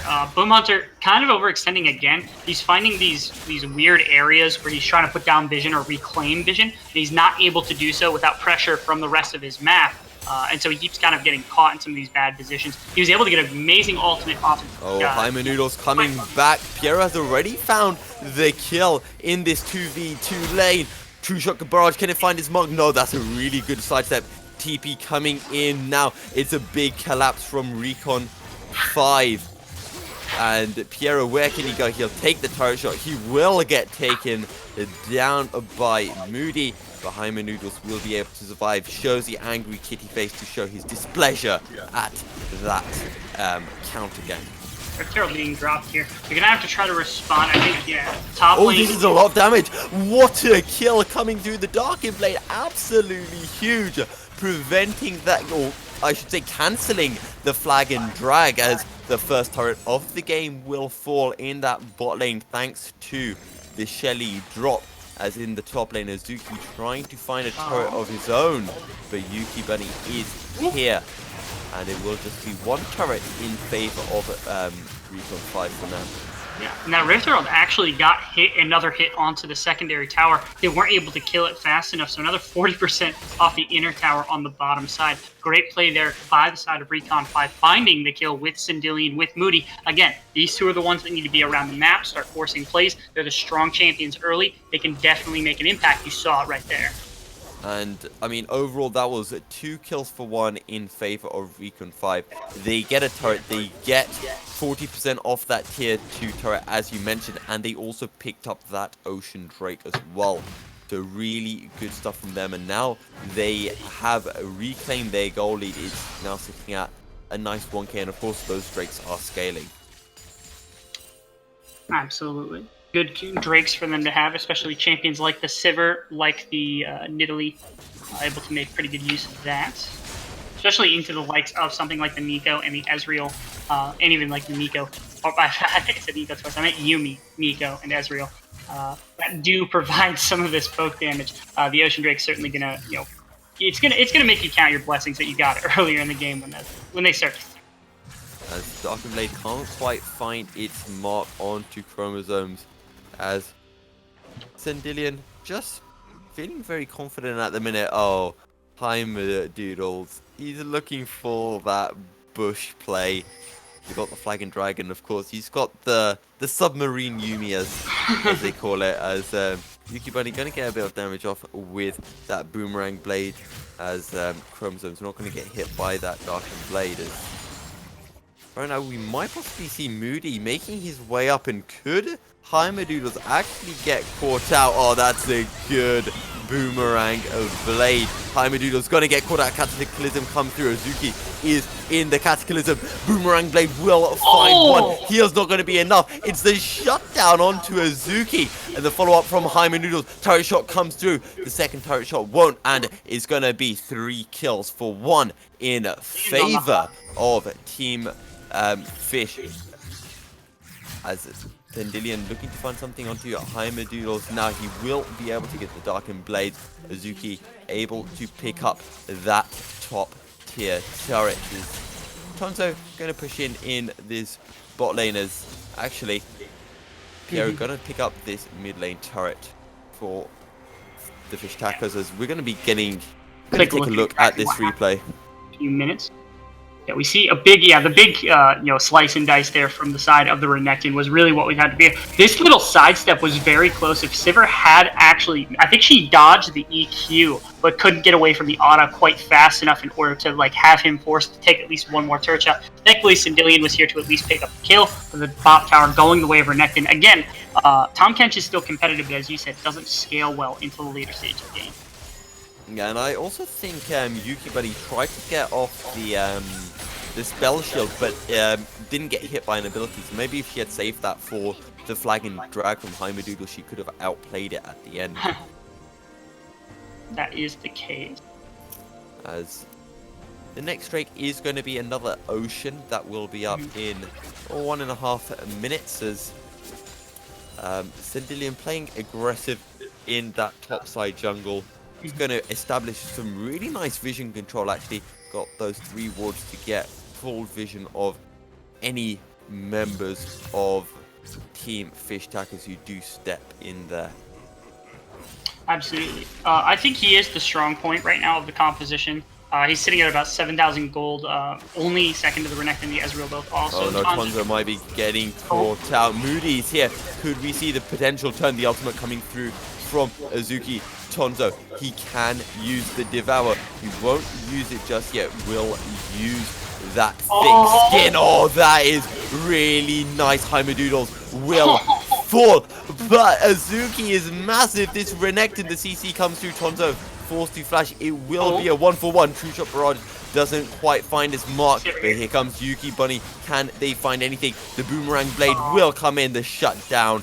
350 gold over onto Yuki Bunny. Thank you very much, says Sivir. Oh, here comes the Abyssal Void. That's going to come through right behind Piero. Can they do anything? That's a really good arcane shift, but he's not going to be able to outplay it. The Flash Keeper's Verdict comes through to get the knockup. They're getting the CC. The Ignite will tick down.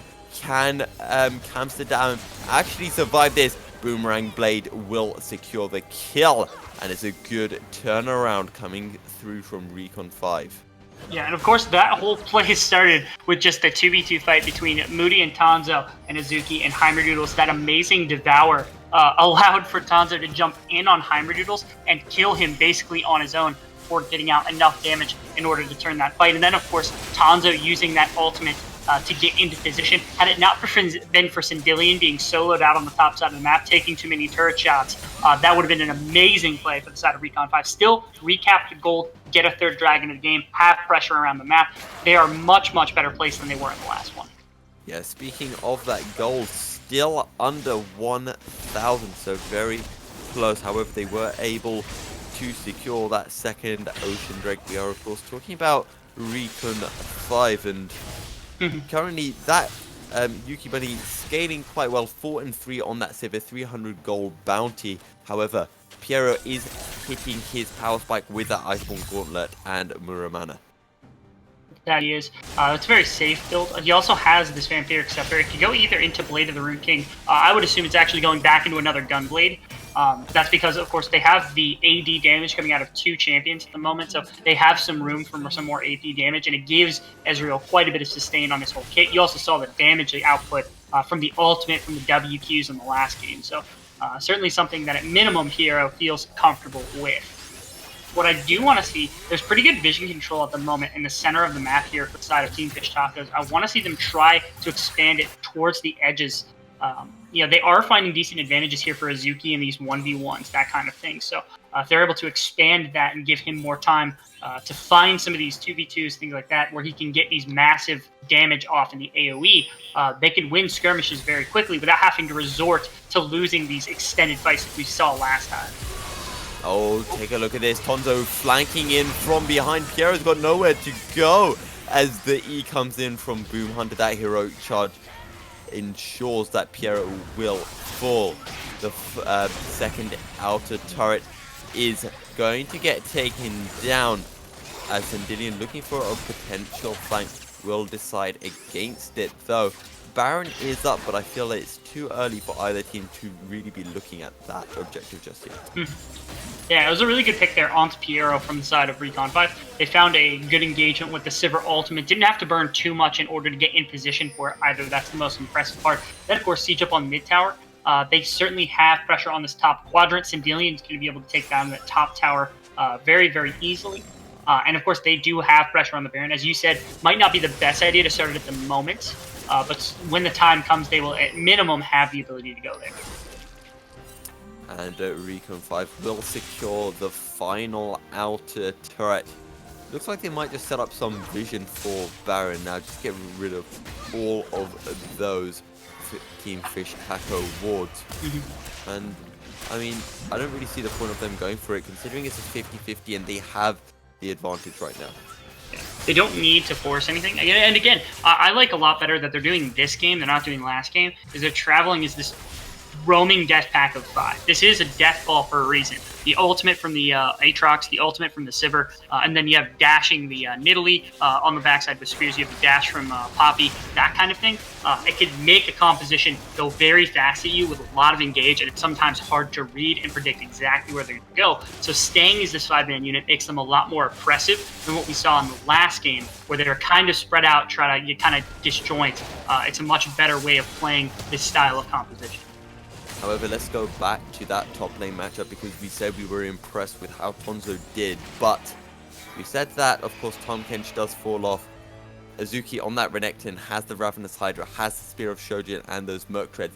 Is he at a point now where he's going to start to outscale Tonzo? Actually, no. So, like, in terms of pure damage output, Azuki does a lot more. But with this build that he has right now, he has a lot of offense and not much defense. But he's not killing Tonzo for the most part in a side. Like, if Tonzo overextends, he's going to get killed no matter what.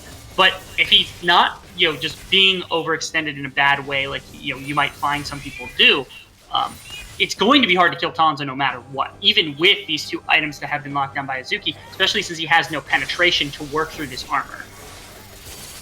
Well, as he's been trying to get some damage, Heimerdoodle looking to turn up Keeper's Verdict will just give them that time to get the disengage off onto Heimerdoodle. Moody was around as well and could have been caught out.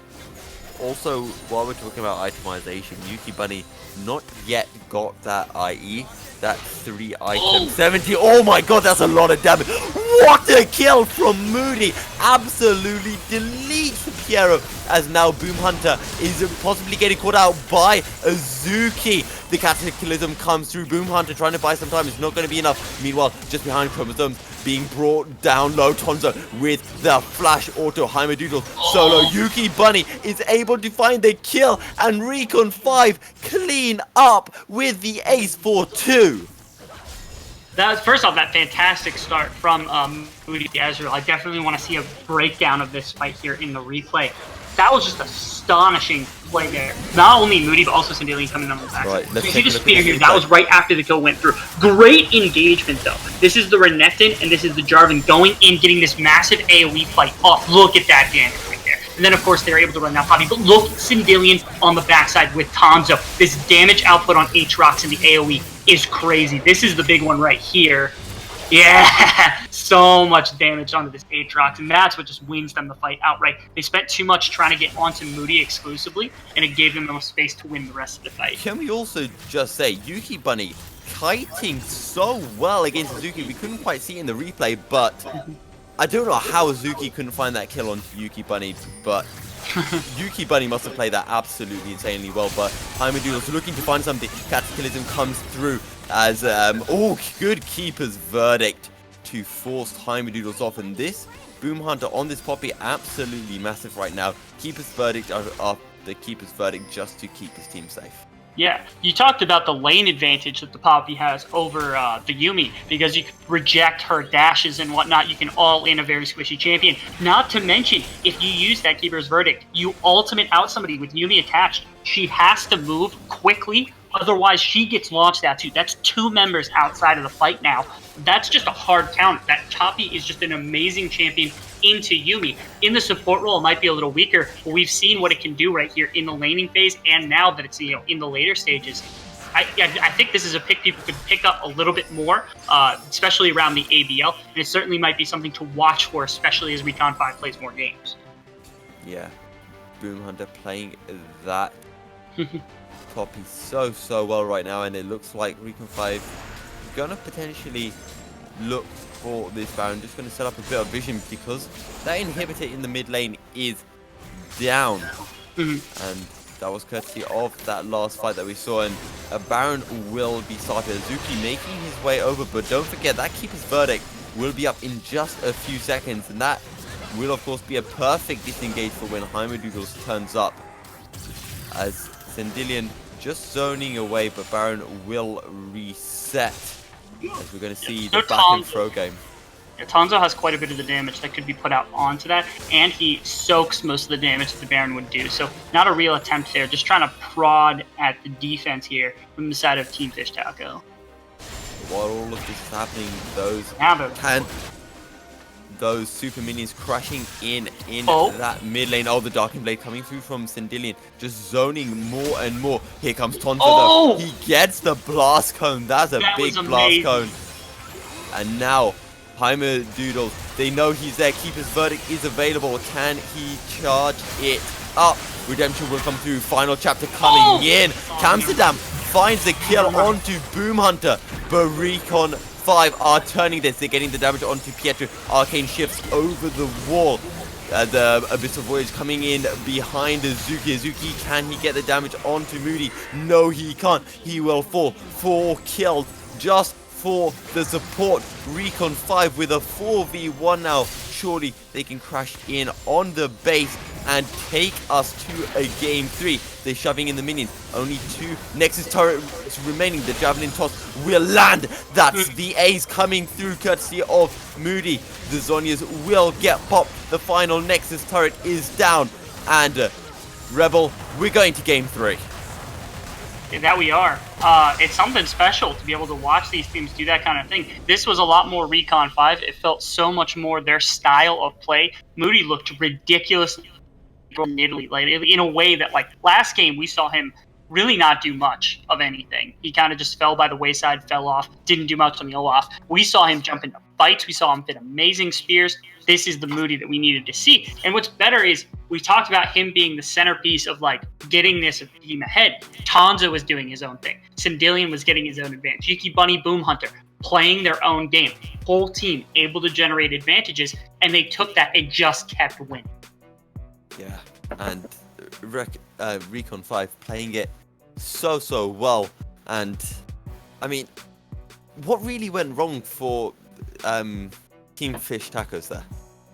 Like I said, I think it was in terms of pure 5v5. You know, Renekton has good AoE damage. Jarvan has good lockdown and some AoE damage, and then even Nico in the same vein. They played this kind of aggressive top lane style, or top side of the map style, and they played more passive on the bottom side of the map. The issue was they weren't able to make it work. Ezreal Yumi is one of the safest lanes you can have, and the 2 of them had 10 deaths during the course of the game. That can't happen. Like, they're just getting aggressed on. They either need to change something up in the bot lane to give them some dominance, or they need to draft pure, you're talking like Tona or Sona Tahm Kench, something super passive, super protective to just sit and scale and let the top side of the map do their thing. Because in this one, Sendilian won advantages, Tanza won advantages, and then your game plan of winning through top to start the game just kind of fell.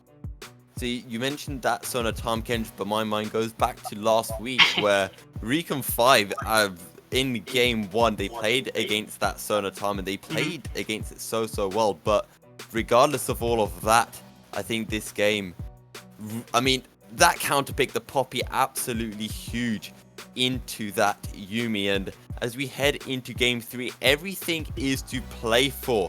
Can Team Fish Tacos take game 3, or will Recon 5 be able to show why they are the champions with the reverse sweep?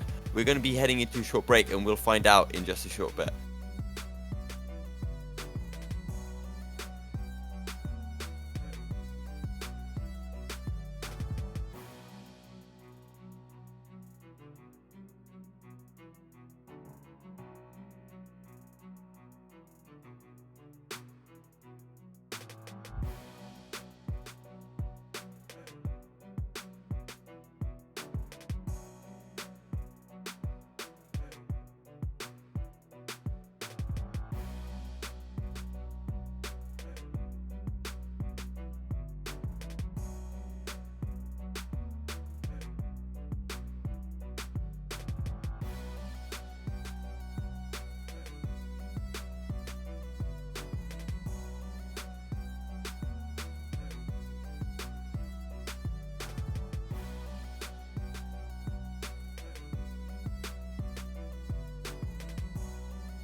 evening, ladies and gentlemen, and welcome back to this best of 3 between Team Fish Tacos and Recon 5, and it's been a thrilling best of 3 series so far. And Rebel, as we make our way into the Game 3 Pro Draft, what can we expect to see coming from both teams? Yeah, so right now I think Team Fish Taco, they're the team that has played at least team fighting a little bit better. Even in the game they were behind in Game 2, their pure 5v5 has looked strong. I think they need to draft another safe composition and play around that fact. Whereas Recon 5, they're the one with stronger lanes. They're playing to them a lot better.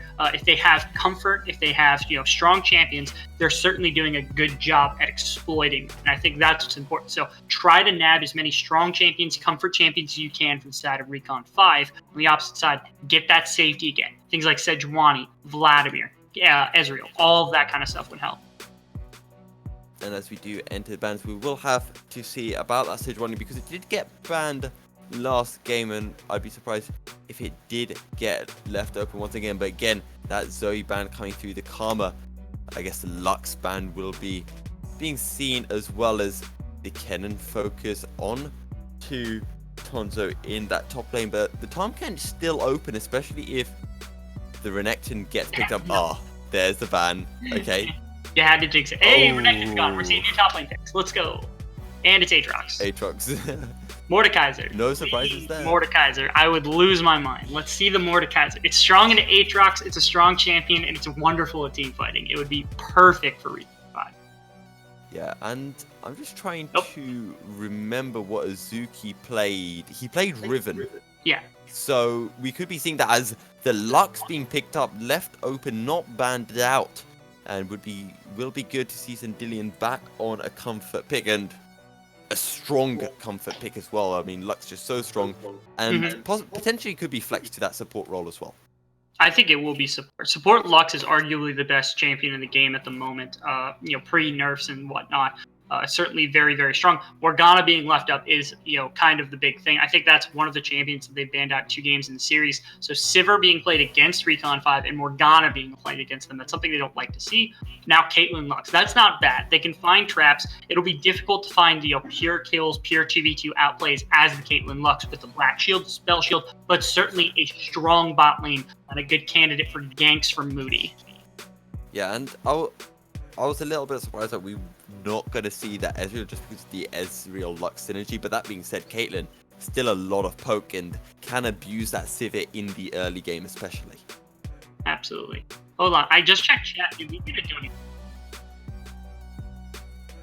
As we're going to see the Zia ban coming through as well. We saw that in game 1.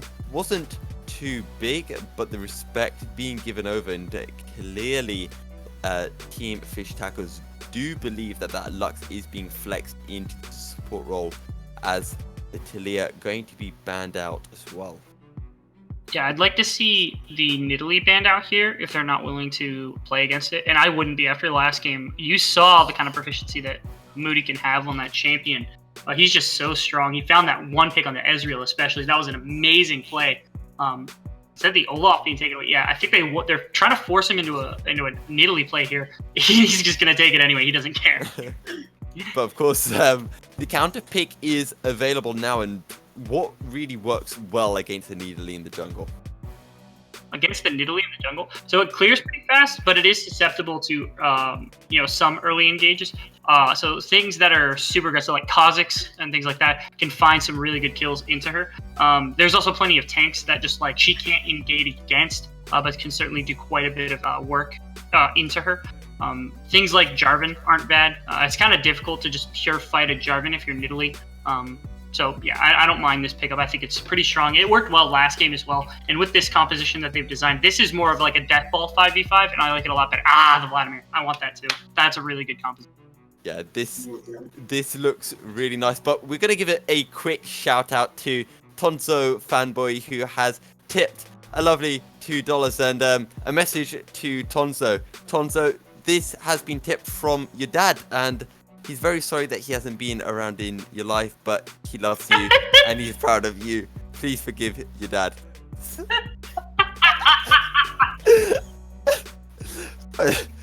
Oh, there you go. You got the Mordekaiser. My entire life is a massive success. We've had 2 donations, 2 subscribers, and a Mordekaiser. My whole life as a caster has accumulated to this point. See, you're saying, oh, this is going to be great. We've got a Mordekaiser. I've got to play and work out whether the Mordekaiser has actually ulted someone or not. That's fair. It's not hard to see. There's a little indicator on the screen that should be able to tell you one way or the other. It'll be an exciting one nonetheless. Like I said, Mordekaiser's an amazing pick into Aatrox. It's very strong in its own right as a champion. It's pretty safe, and its team fighting is amazing if you're able to find ways in. I do think the one problem, again, from Recon 5 is that they don't have super hard engage. This is a lot more poke-oriented composition, coming with the Mordekaiser, the Aurelia, and then Lux, Caitlyn, Nidalee. It's a little bit harder. They have to stop engages from Jarvan, from Aatrox, so that the Sivir can't just run this team down. It's going to be difficult to do, but I don't think it's impossible. I just want to see how Recon 5 plan to do so. Okay, so Recon 5, they've got the Mordekaiser, they've got the Aurelia. From the side of Team Fish Tacos, you've got the Aatrox, you've got the Vladimir. Where are both champions going to go in terms of top, mid, and, why are the matchups, or specific matchups, favorable towards one particular side? Yeah, so I think that I would rather have the Mordekaiser into Aatrox. The reason why is because Aatrox can't prevent death in any way. Mordekaiser can continue to beat him down in a couple of different styles. So if he ults the Aatrox, he can win the 1v1 in a lot of cases. He wins most 1v1s as it is. The idea is like, if Vladimir is his target and he ults a Vladimir can W and take away half the time that he would have had to actually kill him. And if he uses it to dodge abilities, that's cooldowns that Mordekaiser has spent not trying to kill. So what he needs to do is he needs to do Aatrox, find a way to win that 1v1, and then when that happens, he snowballs out of control. So I want to see Mordekaiser as the counter to Aatrox. And that's what we saw. So we will have to see if they do that. And yeah, we are seeing the Mordekaiser and Aatrox being picked up by Azuki and Tonzo. And I'm not going to lie, I'm a little bit disappointed that we're not going to see the Riven coming through from Azuki, because I do think he does play really well on those carry top lane champions. And don't get me wrong, Aatrox, a really strong pick, but I would have liked to see something a bit more aggressive from him. I don't mind it. I think Aatrox is a strong enough champion in its own right. I don't like it into Mordekaiser, but I do like the champion. I think that Recon 5 has been kind of baiting this all series. They just weren't ready for the Renekton to come out for most of it. And so, game 2, they pull out that counter pick with Tom Kench. Game 3, they finally gets banned because their counter pick gets taken away. And then Aatrox, they actually baited it the entire draft. They first picked it away. Then they locked in Nidalee. They locked in a couple of different comfort champions. They get the Lux for themselves. And then also get a big counter with the Mordekaiser. And of course, in that bot lane, we have, you've got the Lux, who's such a strong support right now, arguably the strongest support. And then on the side of Team Fish Tacos, you've got the Sivir, who's probably the strongest ADC out there. How do you see this bot lane matchup working out? Again, it's a really rough one for the side of the Caitlyn and the Lux, because they have to work around not one but 2 different spell shields. If they're able to find good ways to aggress against the Morgana, against the spell shields, they can get kills. Like, Sivir and Morgana are squishy enough that Caitlyn will abuse them, Lux will abuse them with range. It's just, if they can't get locked down, they can't get traps down and find some of these crits, it's going to be hard for them. And the other thing is, Nidalee doesn't have much CC, so all of the CC that they have is easily spell shieldable from either of these two. So they're kind of on their own. Again, I bring it back to, there's no real hard engage CC for the side of Recon 5. They're a poke and a siege composition. So if they can't get advantages, it becomes more difficult for them to play the game. And as you mentioned, you said that they want to poke, they want to siege, but then you've got Piero on this Sivir. You've got Chromosomes on the Vladimir. Again, especially Piero on the Sivir, so much wave clear, which will counter that, that sieging attempt from Recon 5. Absolutely. Now, on the side of Team Fish Taco, again, this is that similar composition they had first time. It is difficult to kill an Aatrox, even with a Mordekaiser. It's still hard to do because he is just this oppressive champion in the early game.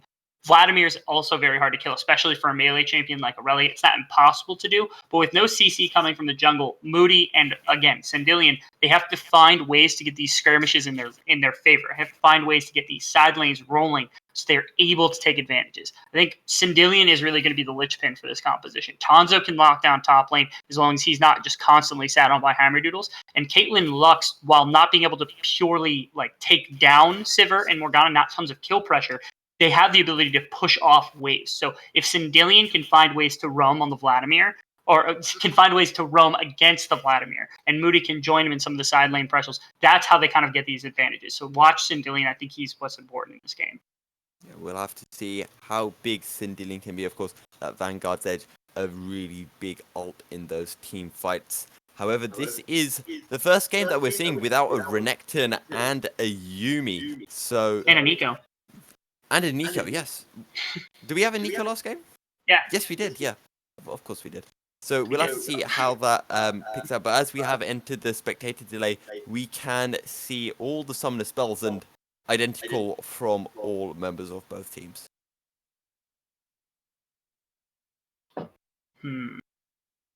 As again, Sorry, I'm contemplating. I mean, I'm interested to see the Mordekaiser, but I'm expecting QSS to be coming quite early from Piero, probably after he gets his 3 crit items, or maybe a little bit before that. But Yeah. you can't really get a QSS from anyone else, as you mentioned. Vladimir doesn't need it. He has, the Sanguine Pool that you can just use to escape. Heimerdoodles could possibly play around it with a Cataclysm. So I guess it's mainly for Azuki, who would also need it. Yeah. You could also use the ultimate to trap the Jarvan away from any sort of objective so that he can't smite anything. It's something that, the Mordekaiser has the ability to do. He also team fights super well. Again, it's just impossible to team fight against the Mordekaiser if he's on your back line and he's not just weak attack. So I think what they're looking for is flanks from Sindillion and Tonzo to try to get these fights together. Believe it or not, I love Recon 5. I think their composition is strong for the team that they have, but it's so hard to fight into Team Fish Tacos right now. This is such a strong composition. They look so much like their first game. It's tough for me to try to figure out what it is that Recon 5 can do to just take the game outside of just pure lane dominance. However, speaking of the lane dominance, we talked about how strong Caitlyn is early. But then again, you've got the Spell Shield, but the Spell Shield doesn't help against that Caitlyn damage. That it doesn't. Although it doesn't matter. Because now all this talk will mean nothing when we get into game, which will happen just very shortly. So nobody touch that browser. We have more subscriptions, more donations, and plenty more League of Legends to play.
Welcome back, ladies and gentlemen, to the final match of this best of 3 between Recon 5 and Team Fish Noodles. Don't forget, guys, if you have any...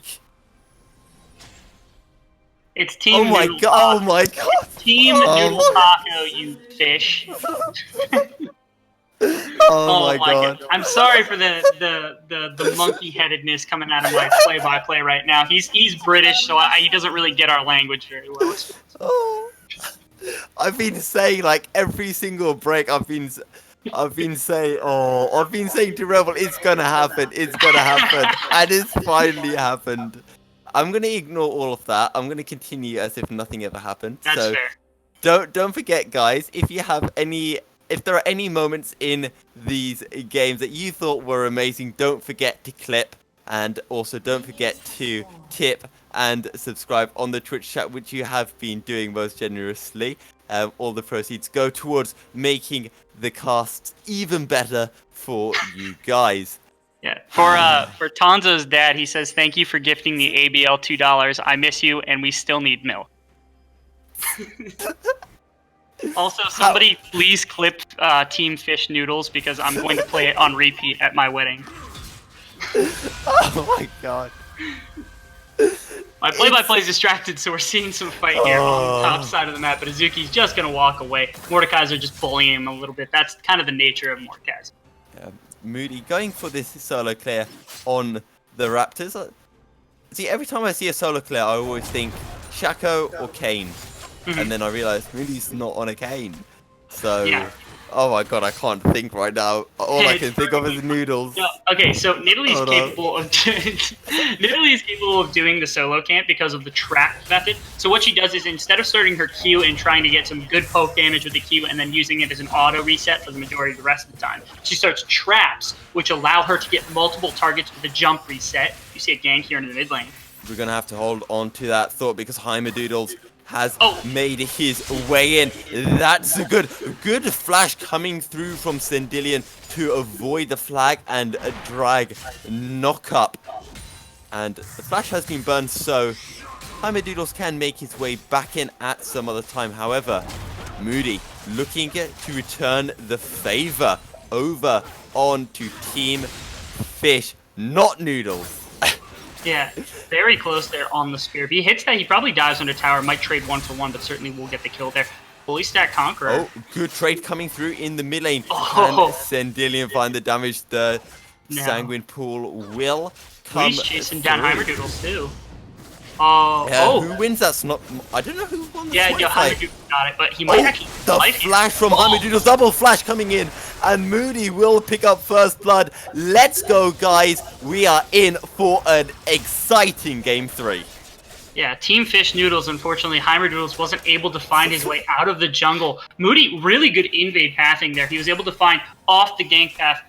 He walked through a ward, of course, didn't have anything available, and loses the level 2 duel to a level 3 at the time, now level 4 Nidalee. This is a huge gain in experience. This is what Moody does best. He's able to take these advantages and snowball when he's dueling the opposing jungle. And we said in game 2 we were eager to see, the mechanical prowess from Moody on this high skill ceiling champion, and we're seeing it coming through. A great play on Heimerdoodles to pick up that first blood in the top lane. Tonzo getting off a trade. However, Darkened Blade will come through, gets off that little bit of CC, as Heimerdoodles going to pick up this Rift Herald in the bot side, and potentially Heimerdoodles could look for these wolves, but Moody's on his way here, so he's probably going to be sensible and back off. Absolutely. Rift Scuttle on the bot side. That gives a little bit of vision here to the Sivir and the Morgana. They certainly have push pressure as well, at least to some extent. Sivir or Lux would need to use her abilities in order to match that. So Darkened Blade coming through, and Azuki will be able to dodge the Mordekaiser E, the Death's Grasp, and not too much will come through there. Bit of a CS advantage for Tonzo is forming up, and he's got this wave crashing in there. He's also going to be able to pick up as well. Absolutely. We do see a little bit, what could look like a skirmish here in the Raptor pit. Moody has the advantage in levels and in gold right now. Yeah, and just going to walk. Heimerdoodle's trying to repay the favor, trying to get off that gank, but Moody's saying, I can know what you're going to do before you even do it. Moody still got 2 levels. He has a completed jungle item and a Fiendish Codex on top of what Heimerdoodles had. That's so much advantage that is gained by the side of Moody just off the back of that first double kill. However, the CC coming in onto Boom Hunter will force the flash from him, and just a lot of damage coming in. And we talked about the amount of protection that Piero and Amsterdam have, but kind of overlooked the fact that Yuki, Bunny, and Boom Hunter are very susceptible themselves. That they can. it's difficult for them. Boom Hunter, especially on this Lux pick, if he doesn't have the Aftershock up, it's very, very squishy, and Lux is very, very killable. Couple that with the fact that it's hard to hit the binding in the first place against, again, this double spell shield means she has to find the perfect time. As we see, Heimerdiggles might come up here to try to exploit that in the bot lane. Oh, Heimerdiggles, he likes this, but there's a ward. He will be spotted out, but Heimerdiggles going for the same thing as usual, but this time Recon 5 are a bit more wise to his tricks. Yeah, I can appreciate this though. This is the first time that the Team Fish Taco has had a bot lane that has this kind of presence. It's felt like they've been on the back foot for both of the last few games. Even in game 1 where they won, just felt like they weren't close to the same aggression here from Sindillion. As mentioned, Sindillion, he's getting off the damage, has the Vanguard's edge, but he will decide against using it. Now, Rebel, I have something very interesting I want to point out. Actually, I'll hold that thought for a bit as Tonzo. No, he's not going to go for it just yet. But look at this CS discrepancy between Heimerdiggles and Moody. Yeah, pretty again, big. it's difficult for the Jarvan to find a bunch. So, had to secure that blue buff, but all over is... Oh, here comes Moody. The flawless duet won't be able to find its mark. Can Sindillion possibly get anything through? Tides of Blood will poke Moody down. Oh, here comes the flag and drag coming through. Heimerdiggles not level 6 yet. The flash will come through from Chromosomes to avoid that Vanguard's edge. Well, the flash being burnt from Chromosomes and, of course, the Hema Plague as well. Vanguard's edge did get used by Sindillion. Yeah, this level discrepancy between Moody and Heimerdiggles allowed for that fight to be taken. If Heimerdiggles is level 6 at that point, that duel goes absolutely the way of Team Fish Taco. But unfortunately, because he has the CS discrepancy, this experience discrepancy under Moody, he wasn't able to contest the same way he normally would be able to. And the first trick of the game is this mountain. And with Team Fish Tacos backing off at the minute, well, they're going to stay in lane for now. And it looks like Moody might just try to solo this Drake. And that we can. And he has the freedom to do so. Again, this Jarvan is looking for farm around his jungle instead of, he has to try to level up, get some experience to start ganking these lanes with level 6. Might look here for Tonzo, but both of these players pretty low. Wouldn't want to give a double kill over to Mordecai. Instead, just going to back off. Yeah, Dragon going the way of Recon 5. Really well played by them, knowing that Tonzo is super strong right now. Oh, as Azuki might be getting caught out, Heimerdiggles is here. He has the Cataclysm, but he has to be careful because Tonzo has the Pain of Death. He has used it. He won't be able to find the kill. Azuki able to get out as Tonzo picking up the kill onto Heimerdiggles. Yeah, absolutely. And again, this is the strength of that Mordekaiser pick, just being able to 2v1 pretty easily. Blocks Aatrox in that, bubble of death. Not able to get anywhere. Good attempt on the roam, just not able to catch Chromosomes with anything. But yeah, well done by Tonzo. He was able to find a perfect setting there. Got an Azuki to flash out of that situation, get him away from there. Oh, he didn't flash, but he got out of that situation long enough for Heimerdiggles to try the 1v1, and it just didn't work against these guys. Actually, could you clarify something for me? Can Tonzo end the Realm of Death early? Can he end it? Yeah, earlier than the 7 seconds. I don't think so. I don't think there's a way to. I think once you're trapped, and then I don't think he has a way out either. Okay, Moody. however, Moody looking for something on to Azuki. Tonzo is miles away. He tries to dash away. Can he find the damage? No, he can't. The shutdown coming through onto Azuki. And Moody thinking, hey, I'll have this 1v1 with you. And Azuki says, fine, let's go then. Yeah. It was actually pretty decent for Moody. He just wasn't able to find any of the spears you would normally expect him to. Like, if he finds probably that last spear, he can at least jump to the opposite side of Aatrox and maybe run away with one auto's worth of life. Oh, here comes Heimerdiggles in the bot lane. Gets a flag and drag knockup, followed by the Dark Binding. The final spark won't even come through. And Boom Hunter is deleted in the blink of an eye. Meanwhile, in the mid lane, Flawless Duet comes through Vanguard's edge. It's a quick kill from Sindillion, and he uses the Blade Surge to a quick escape. Absolutely beautifully played by the Recon 5 mid laner. and no flash burnt during that exchange. Just all Qs, all natural abilities. That's some here style comes right there. Moody. Is he going to look for a potential play onto Heimerdoodles? Surely not nice. He's going to back off. Being a bit aggressive there. Oh, actually, in the top lane, Tonzo looking for something onto Azuki. He has that Realm of Death available. He's not going to burn it just yet.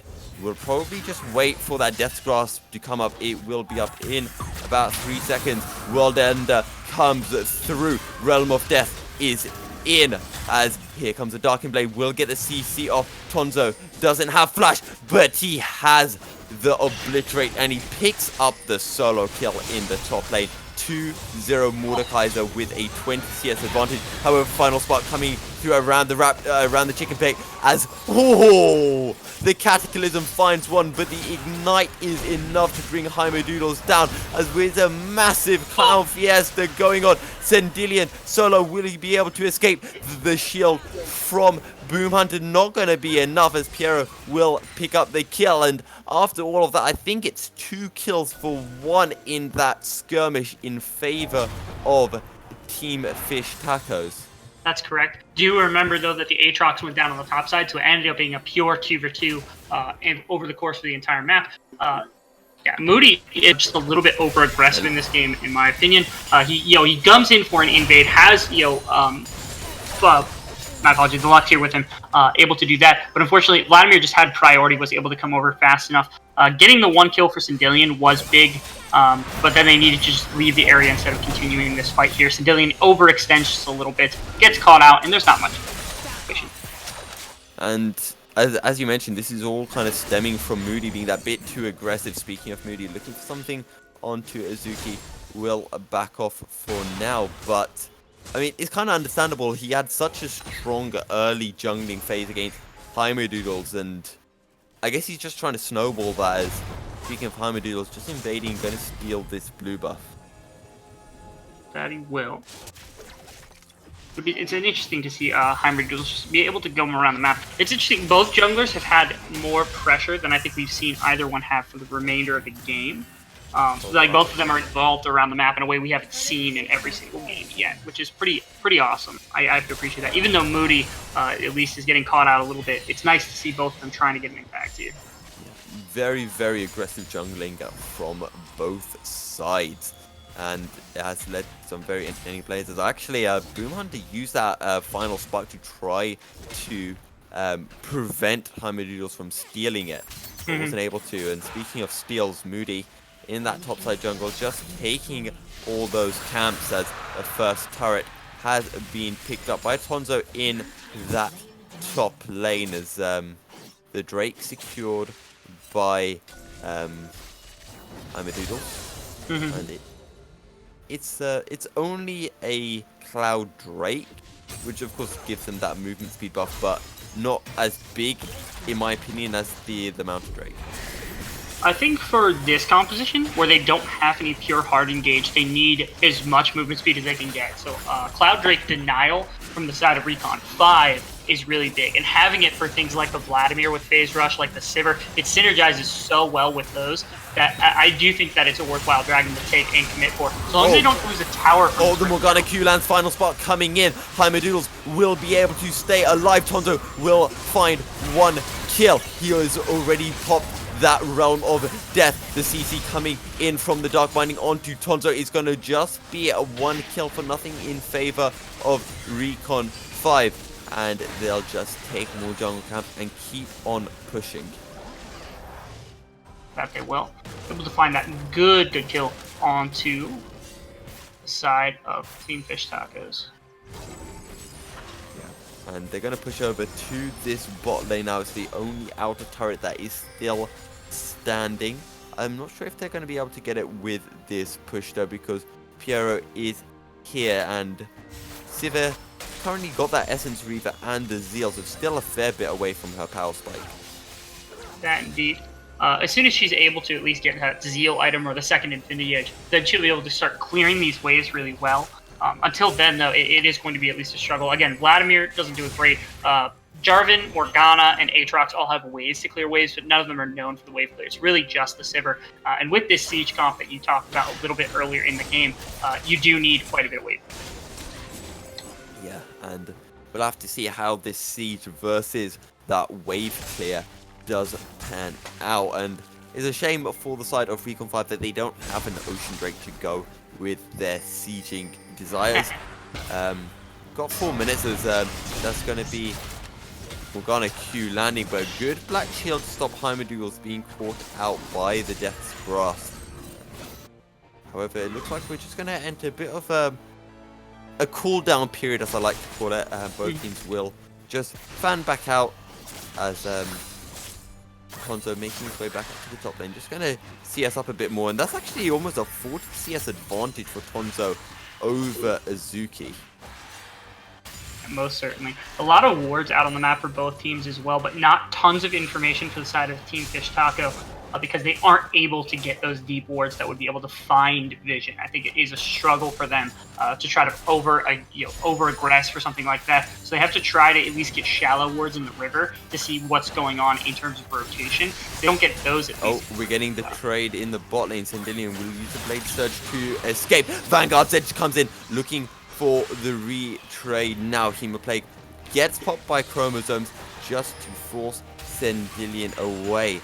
But now it looks like Recon 5 looking to collapse on this top lane and pick up their first inner turret of the game. Also, just want to point attention towards this gold discrepancy because it's a 2.5k gold advantage to Tonzo over Azuki, and he's absolutely massive right now on this Mordekaiser.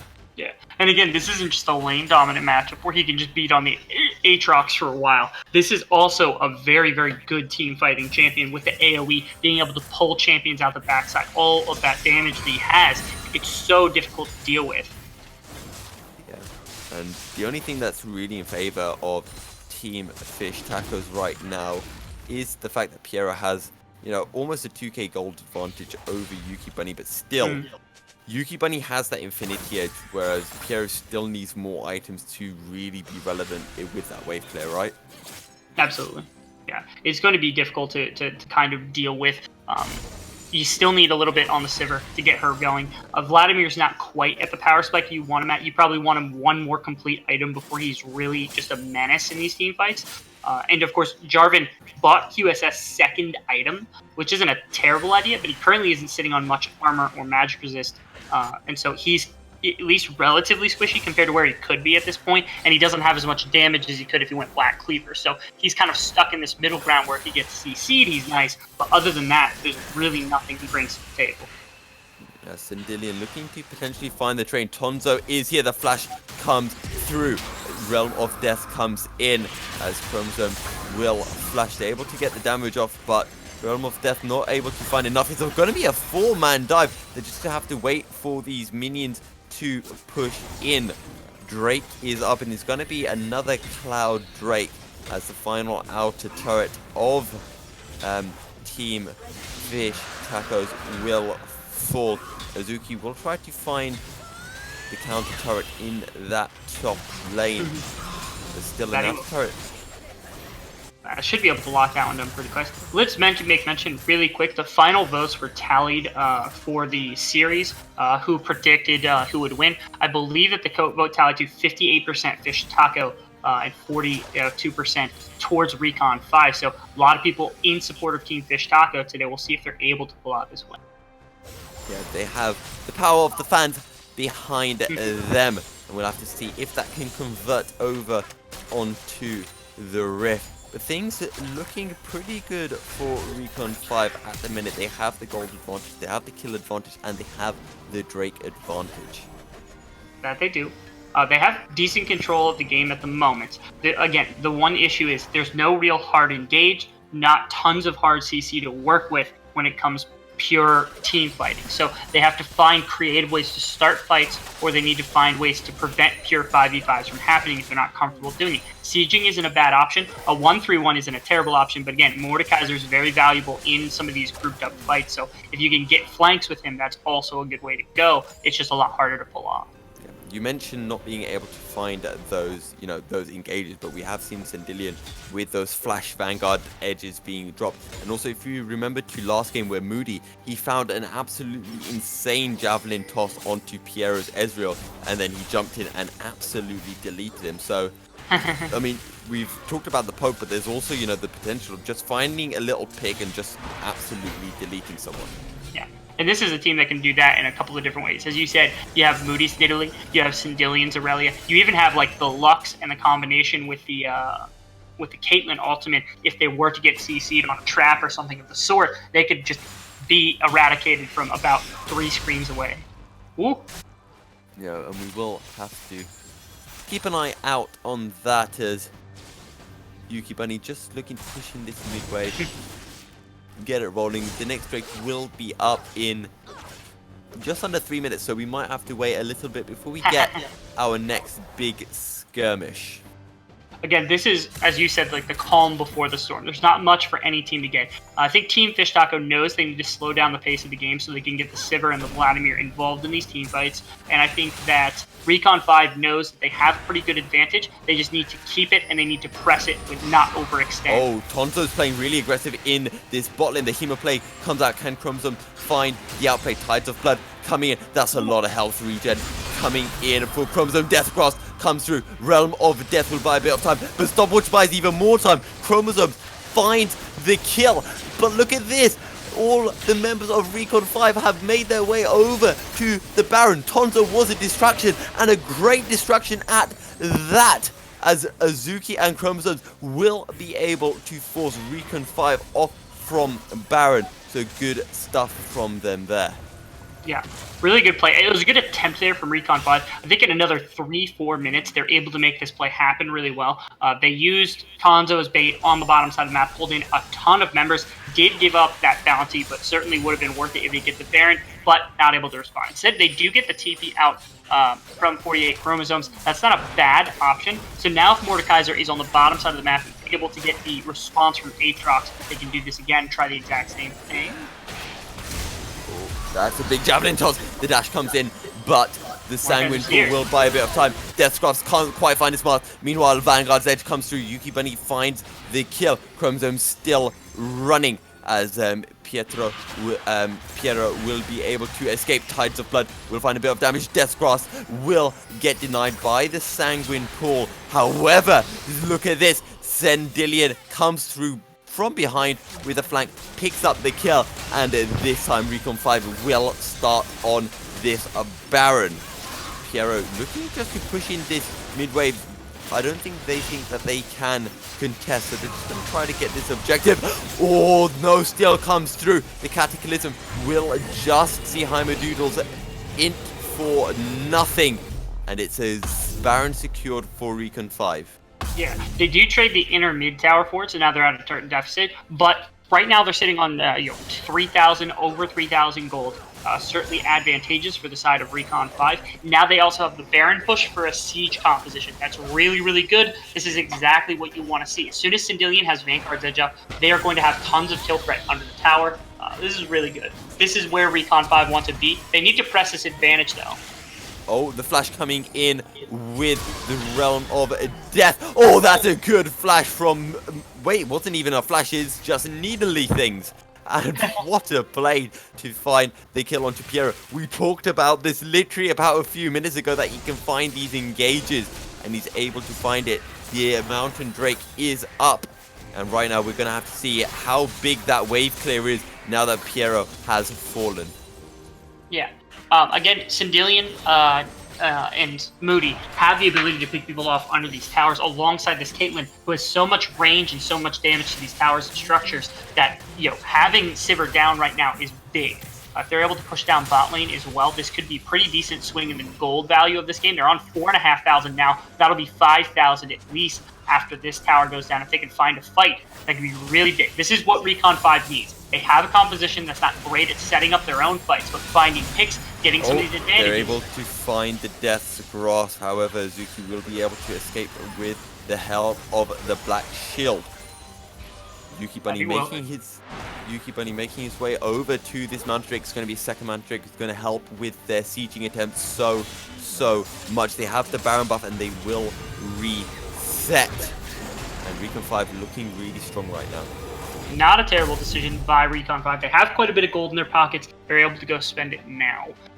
With the Trinity Force and the Titanic Hydra finished on Sindillion, they're able to throw him in a side lane pretty easily into either the Aatrox or the Vladimir. I don't think he really loses a duel. In fact, if he finishes a Wit's End, you could literally keep him against the Vladimir the entire game, and he'll never lose a 1v1. It's almost impossible to do. But the Mordekaiser, also very, very strong right now, will win either of those matchups as well. And with Nidalee roaming around, it's very, very scary for anybody else. Essence Reaver, Infinity Edge finished now for Caitlyn as well, so tons of damage on the crits that will be coming out from her. I also wanted to say, it seems like Recon 5, you know, they're doing a fair bit of split pushing. They're facing into Chromosomes as Vlad. I have a big desire for Grievous Wounds, so why am I not seeing a Moralinomicon? Why am I not seeing that Executioner's Calling coming through from either Tonzo or Sindillion to split push? I think that they're not super worried about the Vladimir solo damage. I'm confused for the same reason, which is basically that also the Aatrox has healing, as you said. Vladimir and Aatrox both have healing, so no kind of executioners. It's a little shocking, but I guess they're just not concerned with it. I think they're just trying to find these pure 5v5s, and so instead of saying, hey, let's commit for the 1v1 in the side lanes and run 1v1, they're not looking to 1v1. They just want to push in side lanes and then try to fight 5v5 with this Mordekaiser and this Aurelia. Yeah, so we'll have to see if they do actually pick up any in a bit, but speaking of Tonzo, he's making his way up to that bot lane. He's going to slow push that in, and you know, a general rule I like to think of in League is the game's never over until that base is cracked and all inhibitor turrets still standing on full HP right now. Yeah, absolutely. They do have the ability to see. And again, with a Sivir, with a Vladimir, they have plenty of power to work with. They don't have to worry about just getting pushed in mercilessly. They have enough wave clear to keep them out. It's just they still have to be very careful that engage the money.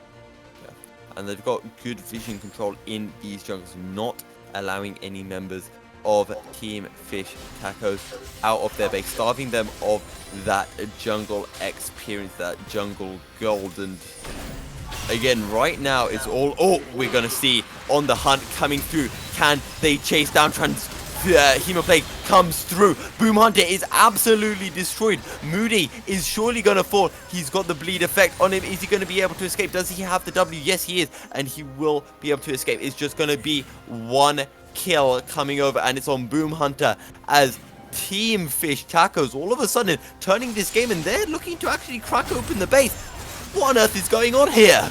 Yeah, so the siege composition, they got broken there. The comp is now split up across the map. It looked like maybe Sindillion and Tonzo wanted to go for a topside push, not willing to commit for it though, instead going to back off. I think if they had stayed longer, then the Team Fish Taco would have committed further for that inhibitor, but instead not opting to do so, so they back off. They only lose the inhibitor, not terrible, but certainly fantastic play from Team Fish Taco. Gives them more momentum in the game right now.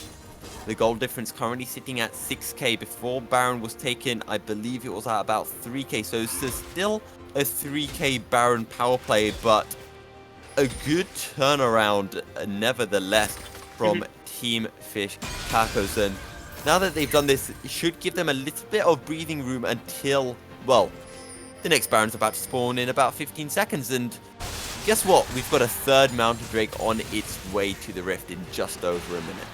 Not only that, look at the incredible vision right now on the bottom quadrant of the blue side for the side of Team Fish Tacos. It's all red, man. There's not a single Team Fish Taco ward in that jungle. Also, Camsterdam taking half of his health bar just in poke from the Mordekaiser.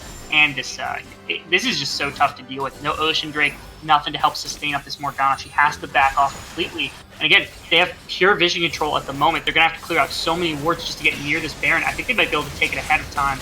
Not have to worry about it. They're just going to go for it. They're going to deal so much damage. Don't forget the Caitlyn traps are there just to zone a bit more. However, Recon 5 going to play it safe, and they're going to back off from the Baron for now. Let's see if they can try to find the pick. The flash comes through. However, Zuki will flash as well. They can't find the pick. No CC will be able to land, but they are able to burn the flash from Mizuki in response to Boom Hunter's flash. Yeah. They sent a couple of people back to try to respond to this mid wave. Oh. They weren't able to do so. So now, at minimum, they're going to be an engagement here on the Baron. Yeah, I don't know if they're going to be able to get it, though. The super minis have pushed in mid lane. Yeah, that's, look at the TP flanks. The TP flank coming in from Sendilian. Let's see if they can do anything. Moody, final spark comes through. They're not able to get anything off. Vanguard said coming in. Can he get the damage? Cataclysm comes through. Sendilian forces flash. He'll get taken down. Tonzo in the backline trying to get damage off. Heimerdoodles backing off. Chromosomes goes golden. Tonzo, how much damage can he do? Chromosomes will fall. They're able to find 3 members for 2. Ace in the hole brings Heimerdoodle so low. Is he able to escape? Tonzo flashes over the wall. He's surely going to be able to find this kill right now. And it's going to be 4 kills for 2. Can Recon 5 now take this advantage and crack open the base of Team Fish? Oh my god, I almost did it again. Of Team Fish Tacos. Really good play from the side of Recon 5. Again, they're trying to find these weird engages, weird ways to start fights. That's one of the best ways, is just forcing that Baron out. They were a little bit slow on the draw. I think they needed to commit to backing faster, or they just needed to pull off and try to do something. Instead, able to find a couple of kills. They traded over Moody, traded over Sendilian, but they got 4 kills in exchange for it. They weren't able to find anything else on the map, though. So the one Baron onto Piero right now is just going to keep this game stalled longer. That's what you want. You have the Vladimir and the Sivir. But both teams still very alive in this game. This is still either person's series. Yeah, and as you mentioned, at least the Tacos have 1 member with that Baron. If Moody was able to get a steal there, that would have been absolutely insane. However, Sendilian might be getting caught out right now. Phase Rush coming in pretty huge. Vanguard's edge comes through. Redemption is placed in the wrong position. Defiant Dance will just give a little bit more defense to Sendilian, who will be able to survive. Nothing coming through, but they are able to burn that Hemo play. Both ults gone from both mid laners. Flash also wasn't used by either mid laner, so no real summoner spell commitment. It was a good attempt to try to find Sendilian, but he did a very good job bouncing back, turning with that Tonzo, what are you doing? You're going to get absolutely deleted. The Realm of Death has come through. Can he find anything? No, he can't. He burned the stopwatch. He's going to give a little bit of time for his team to collapse, but it's not going to be enough. And Tonzo, that was unfortunate, let's say. It's just a little too far up there. It's tough being the Mordekaiser being so strong, because you can take a one-on-one, you can take even probably a 2-on-1 at this point, but you can't fight all 3 members at once. Ziggy's also maybe a little slow with that ultimate on his part, trying to lock someone into the Realm of Death. I don't think it happened fast enough to protect himself. Had he done it faster, I think his team could have responded immediately, but I think because he stalled and he thought he was dead, instead of doing that, he just kind of waited out, tried not to use the cooldown. Also, we've been hyping up Piero's crit build for a while. Well, guess what? He has finally hit that 100% crit, and it looks like he'll probably be using that BF sword either for a Bloodthirster. Yes, it is going to be a Bloodthirster. I'm surprised he didn't go for the Mercurials, considering that you might want to get QSS. There's not much hard CC. I guess you don't really care about the Lux's CC all that much. It's really more so that you get dove on by Sendilian. So if it were me, I would probably go Guardian Angel over Bloodthirster. But in this case, I can see where he's coming from, where he can get sustained by just bouncing those blades off the front line and get himself a large enough shield to not have to worry about Sendilian. Yuki Bunny's right behind him. He has that like 70% crit with the double crit items, and he also has a Last Whisper, so he can shred through armor. Like I said, it's just getting more and more terrifying if you're Recon 5. They have the 5,500 gold, 5,500 gold lead, but their team isn't as well suited for this pure 5v5, and they have the weaker ADC. Yeah, and could also Piero sell his boots? I always I always feel like it's hit and miss. Like, when would you sell the boots? What are you looking for to actually sell that? Yeah. To me, it would be, you have to find an item that likes to either add enough to your arsenal to make you a different champion. You see, fighting bot lane. Yeah, he doesn't look. I guess perhaps something like that GA then. So we'll probably have to wait for him to get enough gold. As right now, Recon 5 seemingly on the back foot as the Fish Tacos coming back, their base still standing. The final spot comes through. Oh, there comes the leap in from Moody. Ace in the hole will find its mark as Team Fish Tacos not able to get the block off, but that's only for Amsterdam. It's the support for the jungler. Surely this is in favor of the Fish Tacos. And now they're going to push in this mid lane. The third Baron of the game is up in just under a minute. However, Recon 5 have that third mountain. We kind of missed that somewhat. So that's a lot of damage, but they're not getting that damage off. Cataclysm could come through. It's a 2-man Cataclysm. The flash comes through from Boom Hunter on the hunt. Pop Yuki Bunny will get shut down. Jaime Doodles going to get brought low, will be able to survive. Tonzo, he's trying to 1v3 right now. Can he get the damage off with the Decimate? As the Boomerang will get damage, he'll find the kill onto Zero. Burns the stopwatch. Final spark, can't quite find Chromosomes. Chromosomes finds the pick onto Tonzo as the Sanguine Pool is massive. As Darkin Blade will get the CC down onto Boom Hunter and just force him backwards. Is there any possible outplay coming in? Sendilian has TP. He can TP into this top lane if he really wants to go for it. But he's not going to be able to find anything just yet. As I think that was a 2-for-1 in favor of Team Fish Tacos. That's correct. Now the dragon coming up, this should be an Elder Drake if that's correct. There's an Elder Drake coming up, and that should probably be the priority here. Top lane inhibitor tower goes down without anybody's presence there. Baron being committed to here by Moody and Boom Hunter. The TP coming in. Recon 5 are going to have to force off completely. But there is this wave topside. We saw Azuki in game 1 on that Renekton with ending with, I guess it wasn't really a backdoor, but I would like to see Sendilian or Tonzo, TP into that top lane just to try to pick up that inhibitor. But we might be seeing a fight as the Dark Binding lands onto Boom Hunter. It's not going to be enough as Recon 5 now commit to this Baron once again. How are Fish Tacos going to react? They're all coming, but the Baron gets absolutely blown up. They're going to make their way over to this Elder Drake. Sendilian, you have the TP. You know they're going for Elder. Commit to this top lane play, please. I think the issue is if Sendilian teleports to the top lane play, here's the engage. The flag and drag comes through. Moody is absolutely deleted. Cataclysm onto Jaime Doodle. Jaime Doodle is brought low. He'll just about survive. Chromosomes trying to get onto Boom Hunter. Sendilian is all on his own. Chromosomes gets taken down. Is currently a 3v3 Sendilian. Can he do anything? Ace in the hole will find Jaime Doodles as it's a 2v2 now, and somehow it's a stay of execution as Recon 5 do just about what they need. The ace in the hole coming clutch right at the end, as we might be seeing a 2v2 coming in. It's a bot lane duo versus the Sivir and the Aatrox. Aatrox getting poked down a bit low. Final spark will secure Elder. This is an Elder Baron buffed Recon 5. This is absolutely massive for them right now.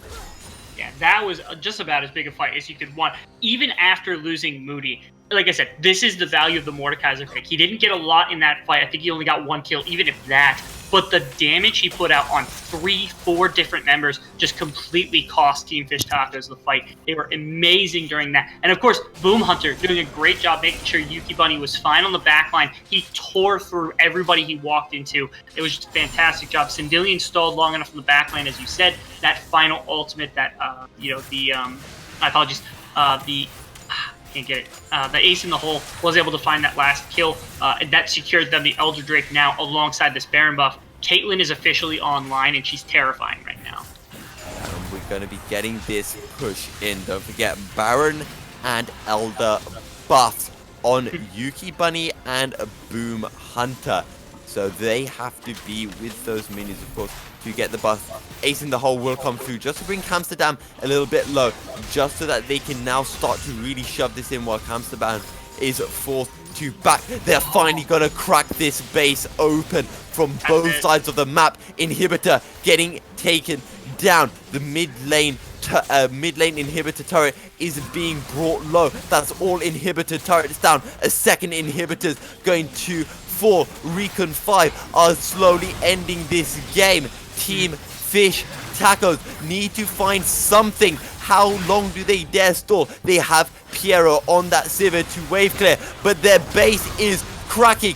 One Nexus turret is down. On the hunt has been popped. Hemoplague has been popped onto Yuki Fusion. Redemption coming through as there comes the Death Grasp. The Kamsadam is taken down. Final spot can't quite find Chromosome. The final Nexus turret is down. It's gonna be Recon 5. Vanguard's Edge finds one. The resurrection from the Guardian's Angel. It's a double kill. It's the ace. Recon 5 find the clean, find the reverse sweep. Really well done from the side of Recon 5. Again, it's such a weird team. They have tons of damage. They have decent team fight, but not great team fight because they have no real frontline tank, no real CC, and they still find these engagements, still find ways to make the fights happen. It's something that I've only seen from Recon 5. It's unique to them, and they still made it work. They had enough advantage in the early game that Yuki Bunny came and brought it back. They didn't even need Moody or Sindelian towards the end of the game. They kind of fell off. It was really Yuki Bunny and Tonzo doing a ton of the heavy lifting. It was just Moody and Sindelian in the early game, shutting down Heimerdoodles, shutting down Chromosomes, making sure their map was secret. Yeah, and it felt like it was just such a close game. And then right at the end, that one final play around Baron led to that fighter Elder.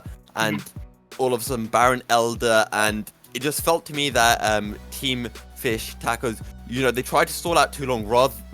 They got into a place where I felt that they had to commit for something. They had to try to find something, but they tried to rely on Piero's, his wave clear, but it just wasn't enough by that point with 3 waves of super Baron empowered minions crashing onto their Nexus. Yeah, I agree completely. Coupled with the fact that it just felt like Piero was their only way to win the game at the end. Chromosomes had fallen off. Heimerdoodles was basically irrelevant. Amsterdam kept getting caught out at least a little bit. Azuki was at least some force to be reckoned with, but all of it was funneled into Piero. He went no boots, and he just wasn't able to get it done. That's not on Piero necessarily, but yeah, just well played from Recon 5 shutting that out. Yeah, 41-minute game and 38,000 damage coming through from Tonzo. And Rebel, we hyped up Azuki so much, but all credit to Tonzo. Games 2 and Games 3, he found those plays on Azuki, the solo plays. The Tom Kench was massive into the Renekton, and this time the Mordekaiser into the Aatrox. He did so well. Yeah. Now the question is, who are we going to elect for an interview so we can talk about the MVP, that kind of thing? It's a tough decision, yeah. So go ahead. I feel like Moody played the exciting. He had the need lead, but as I was mentioning, I do feel, for me anyway, I think Tonzo is probably my MVP. I'm trying to remember if anything particularly stood out from Yuki Bunny and Boom Hunter. They did do really well for Recon 5, not taking anything away from them, but I think that, for me anyway, the standout player was Tonzo.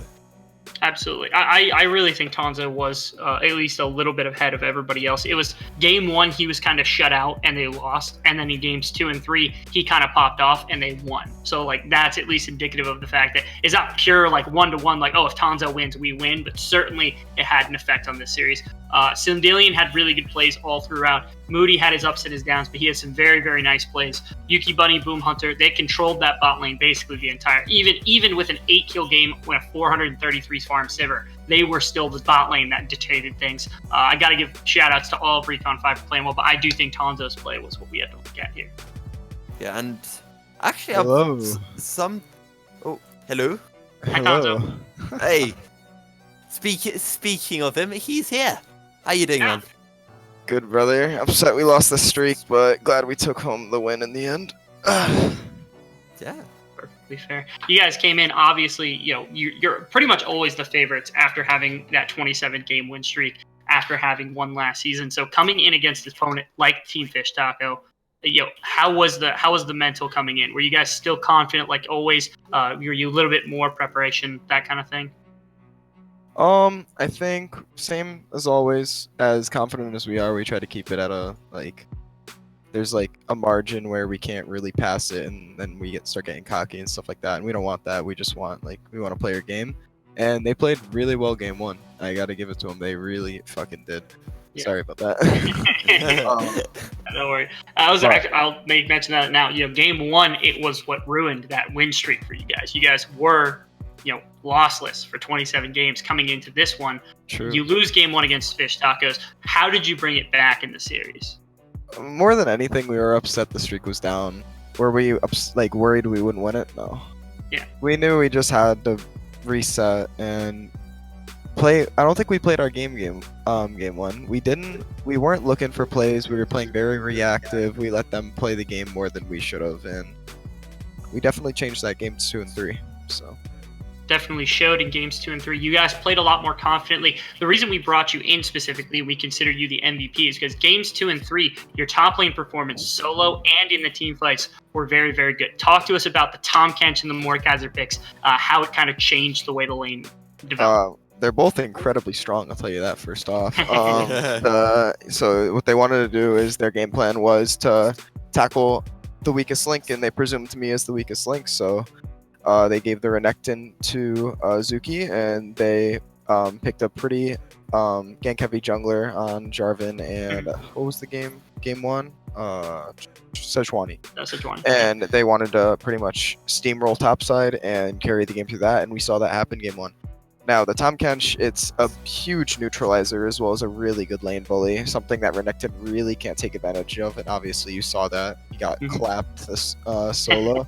So, yeah, once we neutralized that, and then game 3 we had actually to ban it because we anticipated the Tom Kench ban, and that's where they have to put Azuki on something he can't carry on, and we picked the Mord, clapped them again, and that's the game. Yeah, certainly a phenomenal performance from you. Talking about this draft. Oh yeah, that's right. Let's talk about the donation for a second. We had a $2 donation. Oh yes. How was getting that mental boost from your apparently now? Tell us about your father, whether he is long lost or anything along. Shout out to my dad, man. He one faithful day when I was 4 years old, he needed some milk and he ended up leaving. We haven't seen him. We've heard rumors. I've even had some weird dreams where he appears and he's carrying a milk carton, but I haven't seen him since. So it's glad to hear a little bit from him. Yeah. It really warmed my heart. I can tell this is an emotional moment for you, so we'll wrap it up quite quickly here. Recon 5 coming out of 2 really good wins. My producers won't shut up right now, but is there anybody else in the league that you're looking forward to playing, really have respect for? FBM, 100%. FBM? That's our target. That's your target. Oh, all right. That's what I like to hear. A lot of respect. Right. Yeah, Recon 5 Tonzo. You have anybody you want to shout out here? Shout out Rat. Best top in ABL. Yeah. Only one that can beat me. That's it. All right.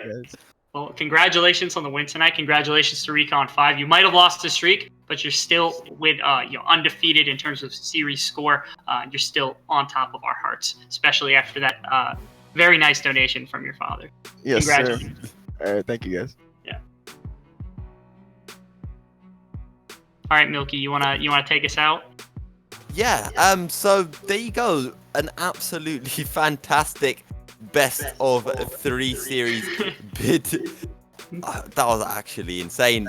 Between Team Fish Tacos and Recon 5, and your winner coming up all the way from Cleveland, Ohio, is of course Recon 5, taking that 2-1. As has been mentioned by Rebel, they weren't able to keep their full win streak, 0 losses, but they do take the game. I have been your play-by-play caster, Milky Cereal. I've of course been joined by the fantastic Rebel Fox, and we both wish you a very good night.